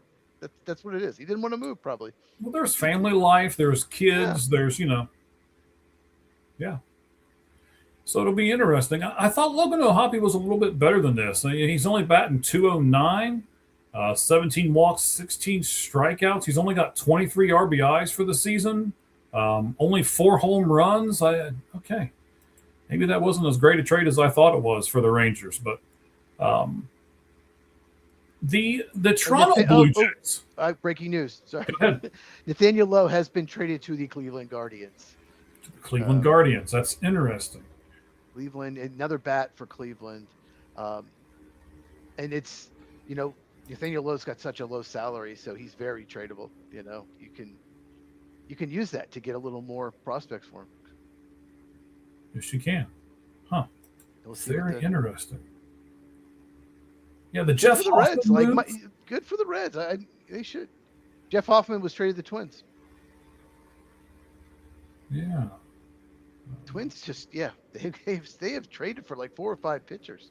And I thought they were going to be sellers. I really did, but They're going Now, for this it. is an interesting possibility here. I'm reading. It's not a trade that's happened yet, so let's not go there. But it says the Giants are nearing a deal to acquire Marcel Mayer from the Red Sox. He's an interesting prospect as well. So let's see. There's a couple of different things. So yes, they've got. You're right. Cleveland's got Lowe trying to chase down the Red Sox. Yeah, a lot of the stuff that I'm trying to get what's coming back. So let's see here. Versus left-handed pitching, Lars Nootbaar. Let's look at his numbers here. Versus left-handed pitching, 133, 250, 233. Ouch. Versus right-handed pitching, 258, 354, and 383. Much better. Yes, but not great. So, that's interesting. Okay. He has been banged up. He's had better years in the past, so we'll see. We'll see what they gave up. But there are some people, Cubs fans on X, that are not happy that they gave up Jefferson Ross for 2 rentals. But Rojas doesn't walk a lot, and he's hitting in Double-A. He's probably not going to stay at short, and he's pretty much blocked if you're at second or third base. So I don't have a problem with it, but some Cubs fans are. Kirby Yates has been traded to the Pirates. Pirates again going after pitching. Yeah, I was hoping Kirby Yates would come to the Diamondbacks. I thought that was a really good fit for them. I'd said that earlier. For those of you who, I guess he's going to who are Reds fans, they've had trouble with finding a closer this year. This might be a reason why the Reds shouldn't, or why the Reds should trade players off. Breaking news. This is their September schedule. San Diego for 2 games, then a day off. Milwaukee for 3. All of those are at home. Then they go on the road and they play the Dodgers for 3 with an off day, Milwaukee for 3. Then they come back home and play the Dodgers for 4 and Chicago for 3. Then they go on the road again and play 3 in Atlanta and 3 in Toronto. Holy crap. That's a schedule. We have a trade. They're just flying in now. Casey Mize has been traded. Come on. The Padres. No! The San Diego Padres are going for it. They just traded for Casey Mize. That makes a big difference as far as the Padres go. So good for the I haven't heard about Jansen, but good for the Tigers. They should be trading every single rental. I just don't understand why some of these teams that are clearly not making the postseason, that just sit tight and don't trade their rentals at least and get better. If you're mediocre or below average, you're not going to get better. One way to get better is get younger, get better prospects. So, and I think you agree with me. I know you do. Mm-hmm. You know, if you're like in the NFL, if you're not a good team, like there's no reason to win your last 5 games and pick 17th when you can pick 7th. You know what I mean? So the higher, the better. Baseball's the trade deadline is different. It's the best day. It's the best trade area of any sport by far. There's no other sport that has a trade deadline like baseball because it's minor. Because you have the minor leagues. Mm-hmm. All right, that's interesting. I'm sure there might be a few more here, so we'll stick with it for a minute. I want to talk about an interesting team that I can't decide what their plan is either, and that's the Toronto Blue Jays. They got Spencer Arrighetti. They got Josh Smith. They also got the really good pitcher Jose Soriano from the Angels. But yet, yeah, that was strange. Yes, they're not making the postseason. Strange. They're not making it. Like they're way back. I mean, you have to. Well, Soriano is under control for a few more years. Let's look him up real fast, and I'll. Right, I know that, but at the same time, like they give up a top 50 prospect, and they're not a good team. A pretty darn good prospect. Right, Soriano's 27 years old, and he won't be a free agent until 2029. So I get why they get a guy like that. Yeah. Now they've got Spencer Arrighetti too, so they really added 2 high upside pitchers. Is that how we want to call it? Yeah. They traded away Gossman traded away a pretty darn good bat, top 50 prospect. Yes, the shortstop. But the two people they got for Gossman are just they're high floor type, probably fourth outfielder / utility infielder types. Like that's what they got. So I guess it's the best they could have gone. But it's funny, the Braves really wanted Soriano. They really need, but most of their pitchers are fly ball pitchers. They wanted to get a ground ball pitcher. He got a really good sinker, and so they even called the Blue Jays trying to get him from there. But yeah, I'm just surprised that the Blue Jays, being like 7-8 games under 500, wouldn't just try to sell why they would buy. But yeah, he is controllable, but we probably won't have a season next year. So Hey, calm down. Then the Washington Nationals. Last team we haven't really talked about and gone through what all they've done. They got Kyle Nicholas. They acquired Tom Cosgrove from the Astros. They traded away Robert Hassel III. And, of course, they traded away Luis Garcia Jr. They got Giovanni Cruz, Jack Siebert, Ben Gramble, and Jake Bird, all from the Yankees in that trade. So they got a pretty good haul from that as well. So, yeah, a little interesting today as we kind of wrap everything up here. Are you seeing anything else that we got going on there? I'm looking. So I don't know. Like sometimes stuff did come back for 10, 15 minutes after. Dodgers to reacquire Hunter Fiducia from the Rays, backup catcher. That's two catchers that the Dodgers have traded for. Oh, that's right. Will Smith is injured. Padres, Casey Mays. No, nothing else right now. There still could be a few more trickling in. Sure. Yeah, we'll give it a few minutes. But I want to go back to Toronto for a second. Yes, they gave up Gossman. They also, remember, they gave up Hoffman to the Twins, right? So they were one of these teams that bought and sold. And I think that's really tricky to do. It'll be interesting to see if they continue to do that. If I guess it'll be interesting to see what they get moving forward because they did both. Yeah, there's always one team that buys and sells every year. There's always one, and that was the Blue Jays this year. So, yeah, I can't remember who it was last year, but there was another team that did. I can't remember. Was the Royals last year? I can't remember, but yeah, so a lot of teams wanted him, and I thought actually that they could. I think that Blue Jays won that trade.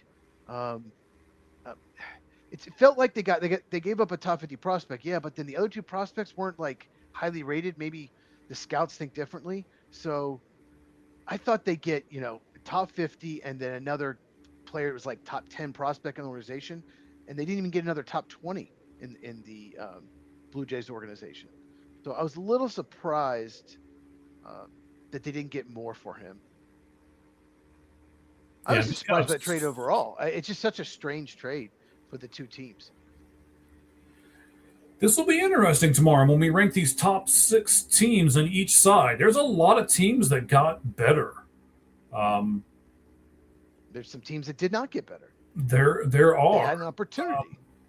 Orioles to these hold middle Trevor trades Rogers. that we didn't get a chance to talk about. You broke them, but to talk about them is interesting. Foster Griffin to the Guardians is interesting to me. Antonio Senzatella to the Brewers is very interesting to me. Hang on. The Pirates, another reliever. They got Lake Botcher from the Marlins, who's having a very good season, misses a lot of bats. So the Pirates knew their bullpen stunk. Dennis Santana was supposed to be their closer, and he's not even on the team anymore. They got rid of him. So, yeah, they went out and they have gotten a lot of bullpen help. So the Pirates, even though they wouldn't make the postseason ended today, they went and fixed their biggest flaw, and that's bullpen. So good for them because they usually don't go out and do stuff like this. Yeah, so what they gave up to the Rockies, Mark Manfredi is a left-handed reliever. He's in AAA for their club right at the moment. And then they gave up Juan Martinez. He is a guy who can play second, third, and left. and he's 19 years old. So again, sticking with that trend, it seems like a lot of these guys are, a lot of these young guys are getting traded, and this guy's a speedster. So do you think, let me ask you this. Sure. Do you think that teams are willing to give up like high ceiling but younger prospects, and they don't want to give their double and triple A guys because they can maybe help them like next year? They're willing to, guys that can't help us for 3 or 4 years, willing to give them up even if they're more talented than the double triple A guys? It does kind of seem that way. And I think a lot of the teams that are giving up players are also in that same kind of boat because it doesn't cost them a lot, right? They know they're controllable for quite a long periods of time. You know, these teams like the Rockies and that are doing this know that those guys are controllable for a while and they won't have to pay them. So I think that's part of it as well. The problem with that, though, from a seller standpoint, is you got 17, 18, like I can't remember who it was, got a 17-year-old pitcher.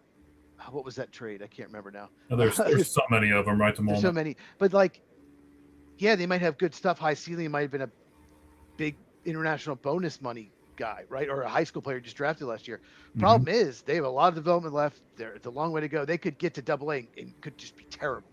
So it's, when you go out, when you trade for those young guys, and that's a prospect you're getting, you got to know that. I'll give you an example.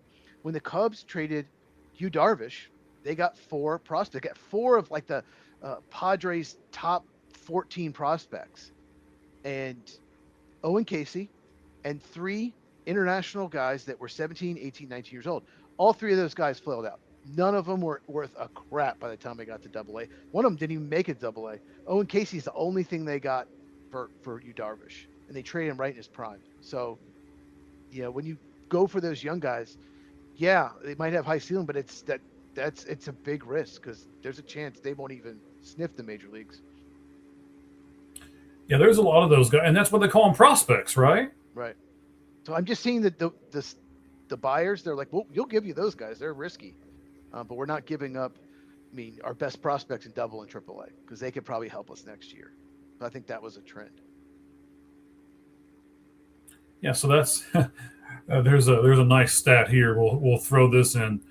So in the deal with that the Yankees and the Giants have made, the Yankees are going to include Kadem Kent, the son of Hall of Famer Jeff Kent.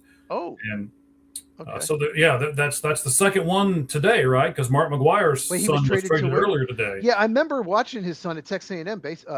He was playing at Texas A&M last year. Mm-hmm. So who was he traded to? Who was he traded to?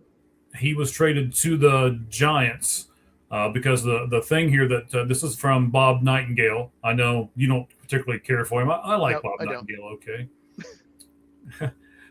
So Kent is now with the Giants, and the Giants drafted Peyton Bonds, which is Barry Bonds' nephew. So now we've got another Kent and Bonds. Oh, they don't like each other.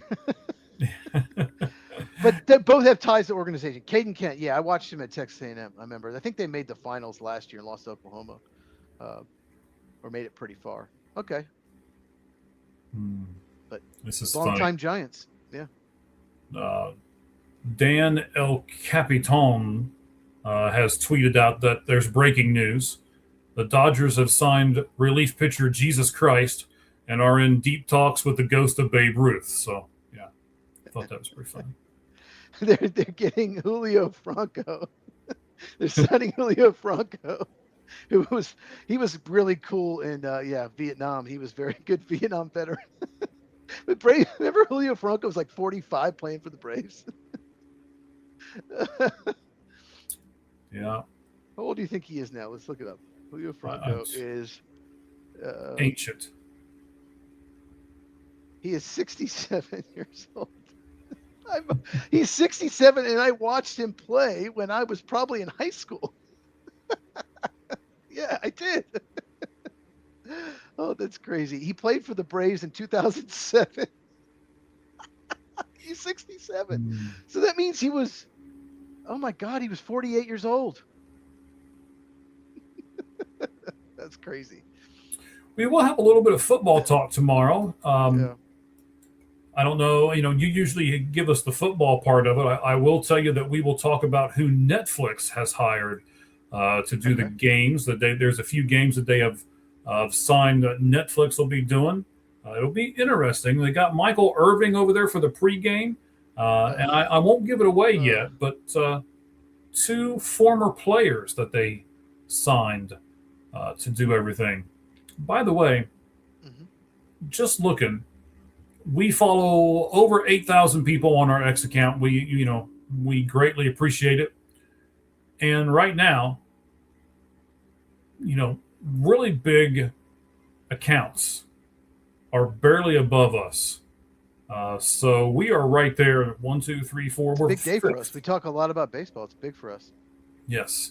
We are fifth. We are the fifth largest streaming spot right now on X doing this trade deadline special, and we appreciate it. Just on X, we've got over 250, and altogether on all the platforms that we have right at the moment, over 300. So we appreciate all of you guys being with us. Hang out for just a few more minutes with us. We'll go to about 3:20, 3:30, something like that, just to make sure there's no more deals that will be done. That's 6:30 Eastern. For anyone. yes. Sorry, I'm doing Arizona time here. Yeah. So we'll go for another 15 minutes or so. Tomorrow, I just want to preview tomorrow's show. We'll be doing. I know that we'll be looking at 5 different topics for tomorrow's show, plus a few football things. We're going to look at a manager that was tossed during a rain delay. We'll talk about that. We'll ask, should you bunt to break up a no-hitter? Cheese said he had some stuff that he wanted to talk about. As far as that part goes, I can't wait to talk to him about that tomorrow. I want to talk about the Red Sox, and I want to talk about the run that they have been on. It's a crazy run. Wait till you see some of the stats that I've got on it. And they went to L.A. and just swept the Dodgers in 3 games. Are the Dodgers getting cocky? I want to talk about the Dodgers 1, 2, 3 starters. Who would that be? What about their deferred money and also other teams' deferred monies? We'll look at all of that. And believe it or not, the Dodgers starters, just the 5 starting pitchers, there's more money invested in them than several teams in Major League Baseball put together. So we'll talk about the money situation. And I want to play Dodgers, Devils, advocate tomorrow. Should be interesting. We'll look at the top 6 teams now that the trade deadline is over at that point from both the American League and the National League. That'll be fun to rank those. And then there was a guy today who decided not to be traded to the Atlanta Braves. He invoked his no trade clause. So we'll talk about it. Do we like no trade clauses? And do we like players having 10 and 5 rights? We'll explain what both of those things are and talk about them more tomorrow on the Lights Out Sports Podcast. Coming your way. Hit that bell. And what else do they need to do, Cheese? Subscribe. Hit the bell to our YouTube channels and our X. Mine is Football Cheese, CHEEZ. And follow us on X. What is your X again? At All Gloves Off SM, because we got to shorten it down. That's why Cheese has to shorten his down a little bit too. So, yes. So go to our YouTube, All Gloves Off Sports Media. It's all spelled out. Go to our X, All Gloves Off SM.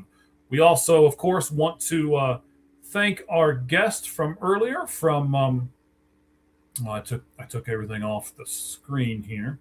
If you'll give me a second, I will make sure that I get his name correct. I want to make sure that I do that. Here. You said no trade clauses, so apparently Kevin Gausman has a no trade clause with the Blue Jays. This is the most random list. The Cubs weren't on it. That's why he was traded. Listen to this list. I don't think I've ever seen a list that's more random than this. The 8 teams he was not allowed to be traded to: Reds, Brewers, Tigers, Mets, A's, White Sox, Pirates, and Mariners.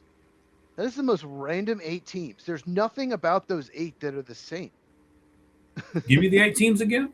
Reds, Brewers, Tigers, Mets, A's. I get A's. Who was played Sacramento? White Sox, Pirates, and Mariners.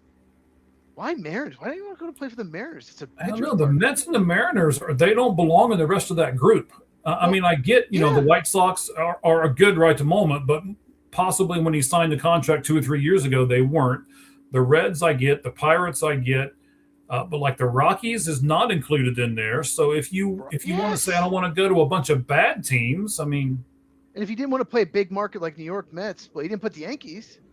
Right. So yeah, no Rockies. Pitcher did put Rockies in there, but Tigers and Mariners, which are pitching parks.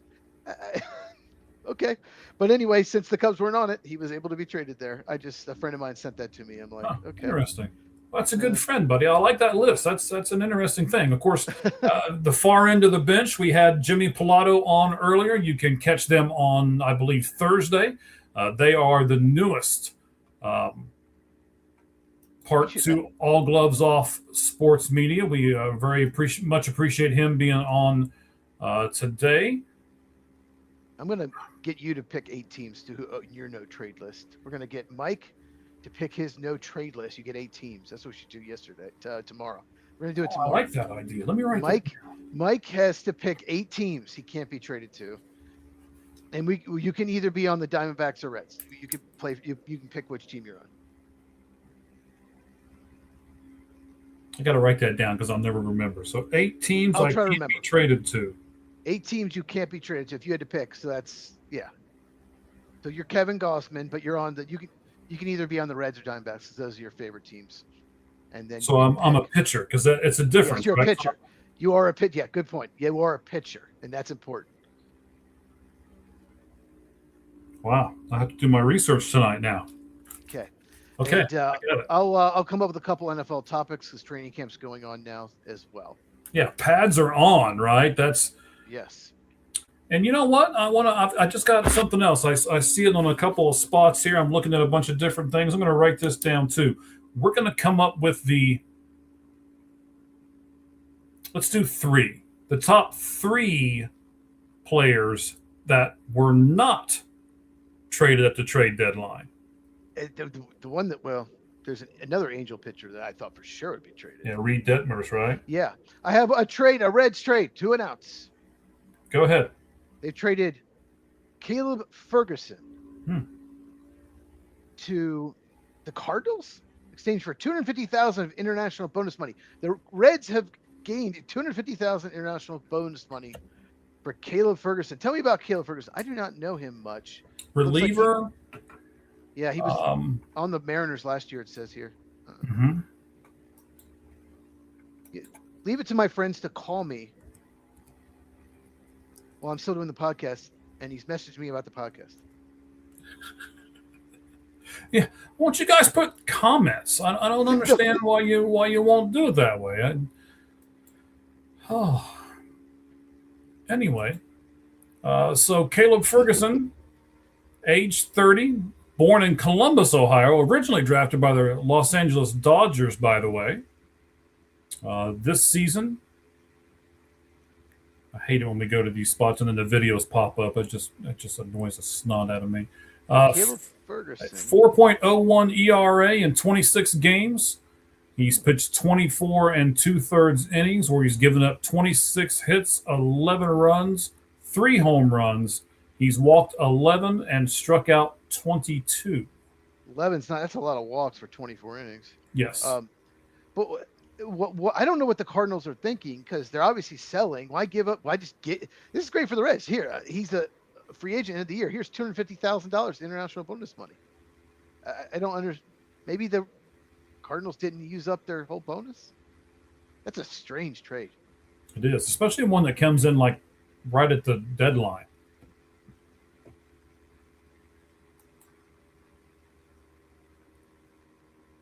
Very interesting. Yeah, I keep kind of refreshing stuff here, making sure we're getting everything because we don't want to leave anything on the table here. Yeah, I'm getting a lot of texts from people, but they're not putting comments. Comment, people. Comment. People prefer to just text. I don't know what it is. Like it's only your friends, sir. We're millennials. We're just this is what I don't even like texting actually. So you're one of the guys who would rather call somebody than text them? Well, I mean, no, I'd rather. I mean, little things just text there, but even just like sometimes like long texting, like oh, it can get you know really I don't. annoying. Little So I'm the quick guy that things. doesn't mind to text, but when I'm texting, the punctuation has to be right. I'm not one of those guys that just does run-on sentences and all this kind of stuff just to hurry up Okay. and text something. The commas have to be in there. The periods. If I'm really onto something, it's an exclamation point at the end, and all of that. Yeah. Anyone watching, like, listen to the comments. Do you like what your team did? Tell us your team. I wish the Braves had gotten a number 2 starter. I yeah, obviously they tried to trade for. Oh my God, I just lost it. Um, The Rangers guy. they were in on Jose Soriano, and he was traded to the Blue Jays. Those were the 2 targets. Was Soriano and oh my God, longtime Met. I can't think of his name. Yeah, hang on. We're both having brain farts here. It's the end of But the both show. of them, We've been both on of here them for would a be like while. their number 2 starter in the postseason. That's what they need. They have Chris Sale, and it's a shame that they weren't able to get uh, a starter. But unless something comes through, I still can't think of the name. Yeah, I'm working on it. I don't know why. Um, Jacob DeGrom, of course. Okay, God, of course. Yes, just came there to we me. go. Yes. Now, did somebody text you that? What? Did somebody text you that answer? No, it just came to me. Oh, okay. No. Okay. I was just trying to think of his name. Long time Met, but he almost signed with the Braves. In fact, the rumor is he was going to, and then the Rangers came back and said, "Here's 185 million." And he's like, "Well, okay, well, I can't turn that down, you know." But yeah, we'll talk about the Dodgers as well. And you said you're going to play Dodgers Devil's Advocate. Yeah, because I really think that there's a lot of people who are giving the Dodgers crap because they went out and got Derek Skubal. Well, not to give too much of it away, but they're trying to win too. There is nothing that says that they should Okay. not win. I know that, myself included, I don't like it when they basically buy a team. The Yankees did it for years, and I can't stand the Yankees. And now the Dodgers are doing it. But I also Okay. want to play devil's advocate and say, hey, there's nothing wrong with what they're doing. Well, I'll give the fan perspective tomorrow because Okay. I'll give that perspective. All right, I like it. So we can be offense and defense tomorrow, or we can, It's one of those things where they've become, like you said, the Yankees. The Yankees were the most hated team for Mhm. years. The Derek Jeter, Bernie Williams teams, all those, and then and now it's the Dodgers, and that's it's becoming. And yeah, we'll talk about that tomorrow. But I will say this, right? And I'm going to write it down because I want to make this point tomorrow too. I'm writing all kinds of stuff down. You need a good villain. You need Darth Vader. Darth Yes. Vader, one of the best villains in movie history. You need a good villain. You need Yes, a Thanos. Yes. So whatever team makes it from the other league, right? Everybody will be on that bandwagon, like the Blue Jays last year and all of that, right? We will clamor. We will cross our fingers. We will pray to God that someone can beat the Dodgers, the hated Dodgers, because they come in and just buy up everything. Well, so here's the thing with the Dodgers. Separate from what you were talking about. Mm-hmm. They have more left-hand pitching than anyone. And the Cubs and Braves, especially the Braves, really struggle with left-hand pitching. I don't know what the Brewers are. I'd have to look it up. But, here it is. Okay. No, actually, the Cubs do hit left-handed pitching pretty well. Looks like the Brewers and the Braves hold on, let me go back. They just had a stat. Let me go back. You can go back live TV. You can pause it. Okay. The Phillies, 25th against lefties. Pause. Braves, 14th against lefties. Brewers, 16th. Cubs, 2nd as far as average. So Cubs are the only team of those top 5 teams that are even in the top 13 against left-hand pitching. So I think they looked and said, these teams hit righties better than lefties. That's really interesting. Wow. The Braves better hope they don't have a long series against Dodgers because Yeah, they struggle against lefties. So we said earlier how not great Lars Nootbaar's stats are. So I'm starting to, I've got some Diamondback connections here. I'm starting to get some stuff back. They traded right-hander Daniel Egan, Eagen, Sure. and left-hander Sando Santana, who was a Double-A guy. And those are two of the three players that are headed back to St. Louis in this deal. And Egnan is the 13th ranked prospect in Arizona's farm system. They gave up the 13th ranked prospect and two other prospects, and all they got back was Lars Nootbaar. I might end up hating this deal before it's all said and done. I mean, it's better than your 13th is better than 9th or 6th or 7th, I mean. Well, I appreciate the mathematical education, sir. The Cubs gave up their 13th best prospect in the trade for Gosman, but they got Gosman. Yeah. Right. Yeah. Lars Nootbaar and Gosman are not even comparable, sir, and we both know this. Yeah. I'm trying to see. Oh, no. Pirates placed Mitch Keller on 60-day injured list. All right, so Reds to acquire Juan Brito from the Guardians. There you go. I was getting ready to say the same thing. He was DFA just a couple days ago by them. This isn't a big trade, is it? This isn't some big. Okay. I was like, I don't know who that is. There's a reason for that. Yeah. The only really strange one in the last minute was the Reds getting $250,000 international bonus money for a reliever that's free agent of the year that's average, maybe league average type reliever. Caleb Ferguson. That makes no sense to me. But good for the Reds. Yeah. Yes. And they got traded Nathaniel Lowe. I'm a little surprised Kenley Jansen wasn't moved. I mean, there's some. We'll talk about that tomorrow. Who were surprised it was not moved. Yeah, there are some surprises for me that were not moved whatsoever. And again, we'll talk about that tomorrow. So we're going to be doing 2 more shows this week, ladies and gentlemen. So you've got tomorrow's regular show. And you've also got Thursday's show. Cheese, what time does the game start Thursday? Let's tell everybody what time we're going to start on Thursday. So it says 8 Eastern, 5 Pacific. But you know how you got to make sure, because sometimes it'll tell you when the pregame starts. But I think it is. I think it starts. Let me make sure. It says 8 Eastern, 5 Arizona time. On Thursday, August 6th, Carolina Panthers, Arizona Cardinals. And is Larry Fitzgerald getting the Hall of Fame, correct? Yes.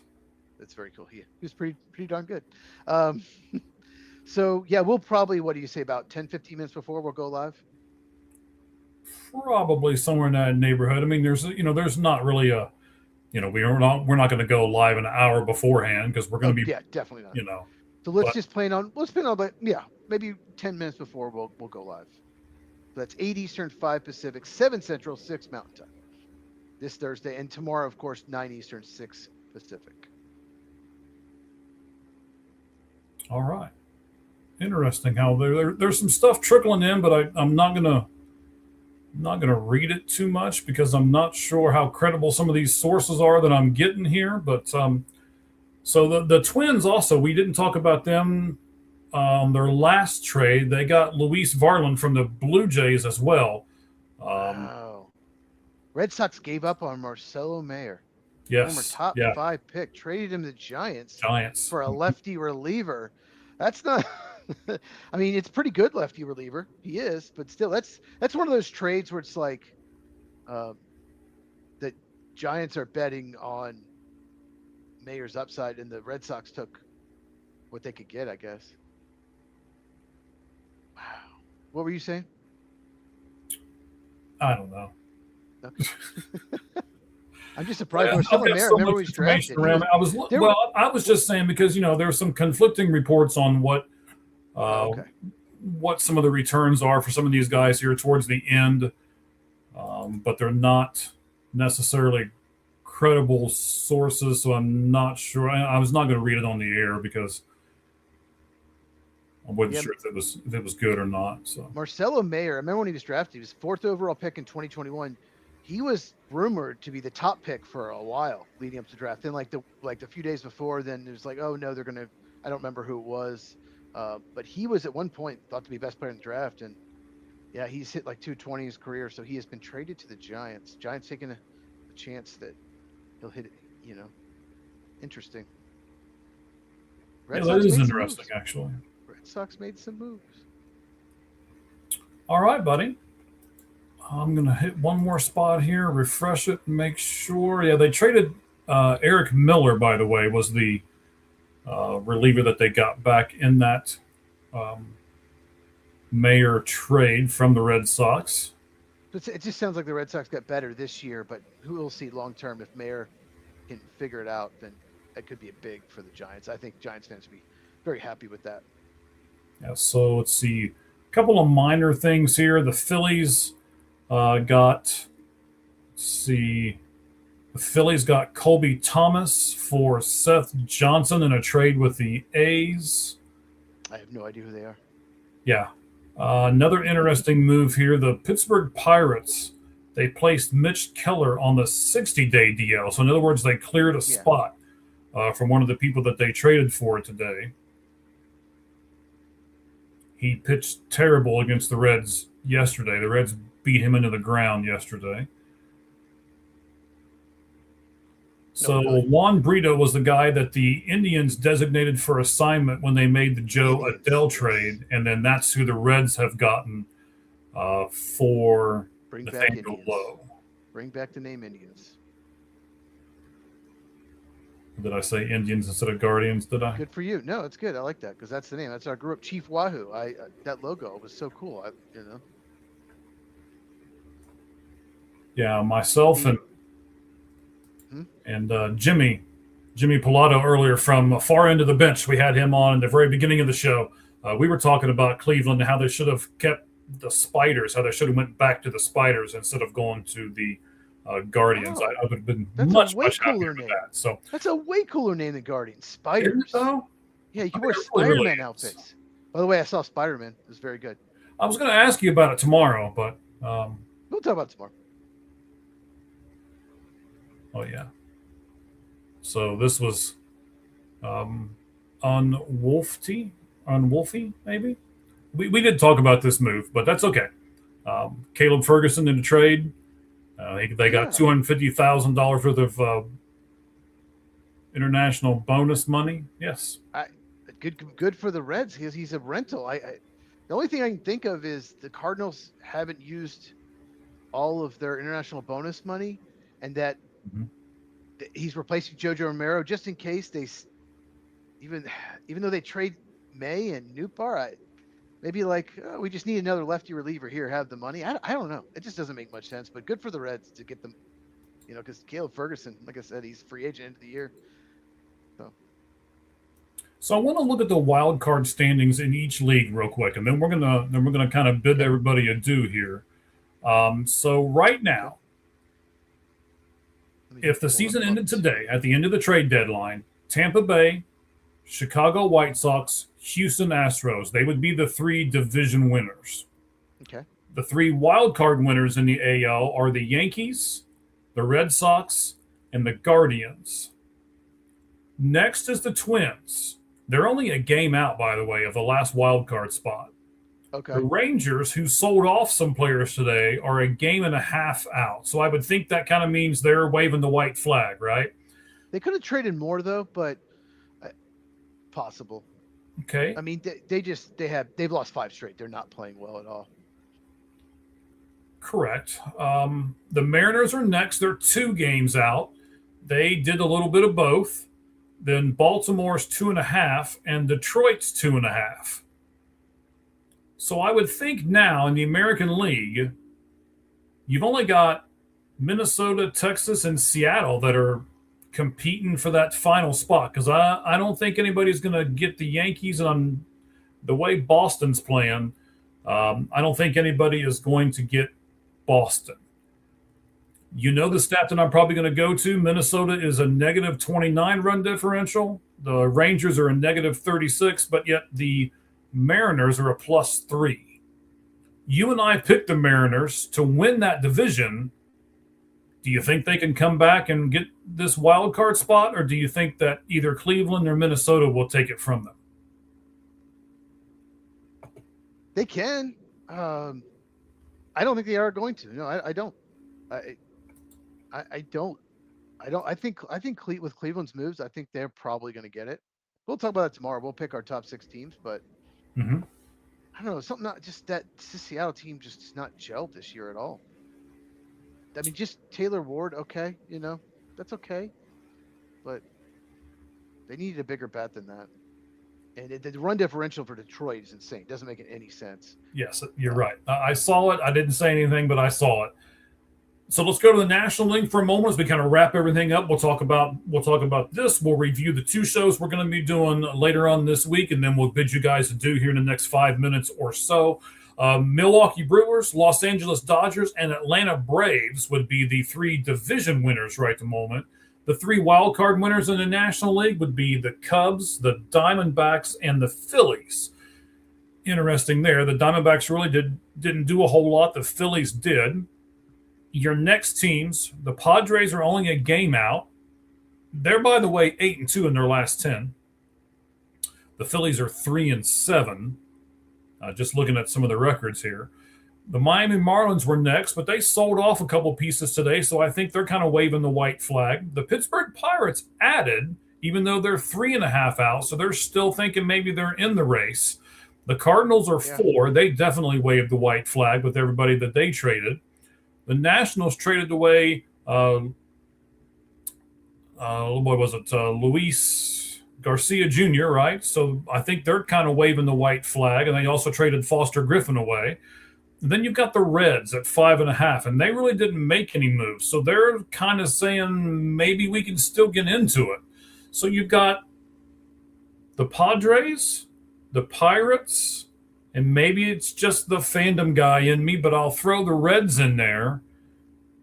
Any of those teams, Cheese, really stick out to you and say, yeah, they've got a chance to jump up there and grab that last spot? I think Pittsburgh's got a shot with all the pitching moves they made. They really improved the bullpen. So clearly, yeah, Miami's going to drop off, obviously. It'll be interesting to see if the Padres keep it up. But one thing about the National League that I noticed, I don't think the Reds, I don't. But one thing I noticed, I think all those divisions are done in the National League. I think they've all won. I don't think there's any way Phillies are catching the Braves, Cubs are catching the Brewers, Diamondbacks, Padres catching the Dodgers. It's not going to happen. I think we already know who the division winners are in the National League, and that's crazy. In the American League, they're still way all up for grabs. So they're just all huge leads.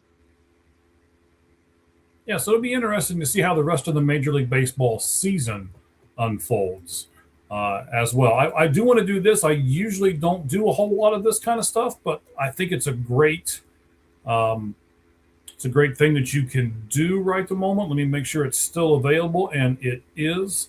So right now, you can go to MLB.tv. They have their trade deadline sale on right now. You can get all of the out-of-market teams for the rest of the season for only $34.99.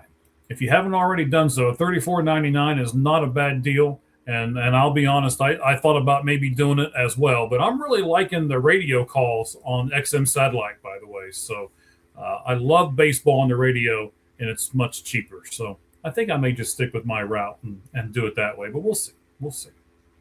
All right, Chief, I want you to preview what are we doing on Thursday, buddy, and then I'll talk about tomorrow, and then we will, unless another trade comes down or something like that, we will pretty much say sayonara, and I'm going to go have some tacos, man.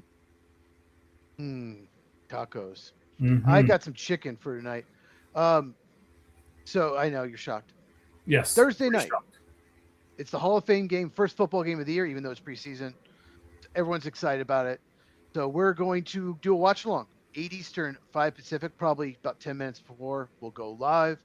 And we'll just talk a lot of football. We'll talk a lot about the season coming up. And probably Larry Fitzgerald, we'll talk about him. And, yeah, it'll be a lot of fun.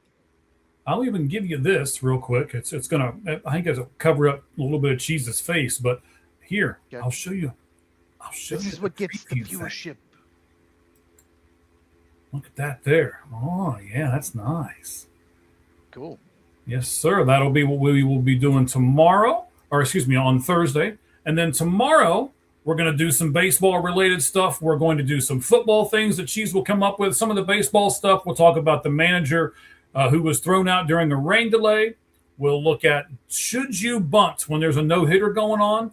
We'll talk about the Red Sox and the Dodgers, the top 6 teams in each league, and we'll talk about the no-trade clause and the 10-5 rights, how that came into play at the trade deadline today. And then Cheese has given me an interesting exercise that I will do for tomorrow's show.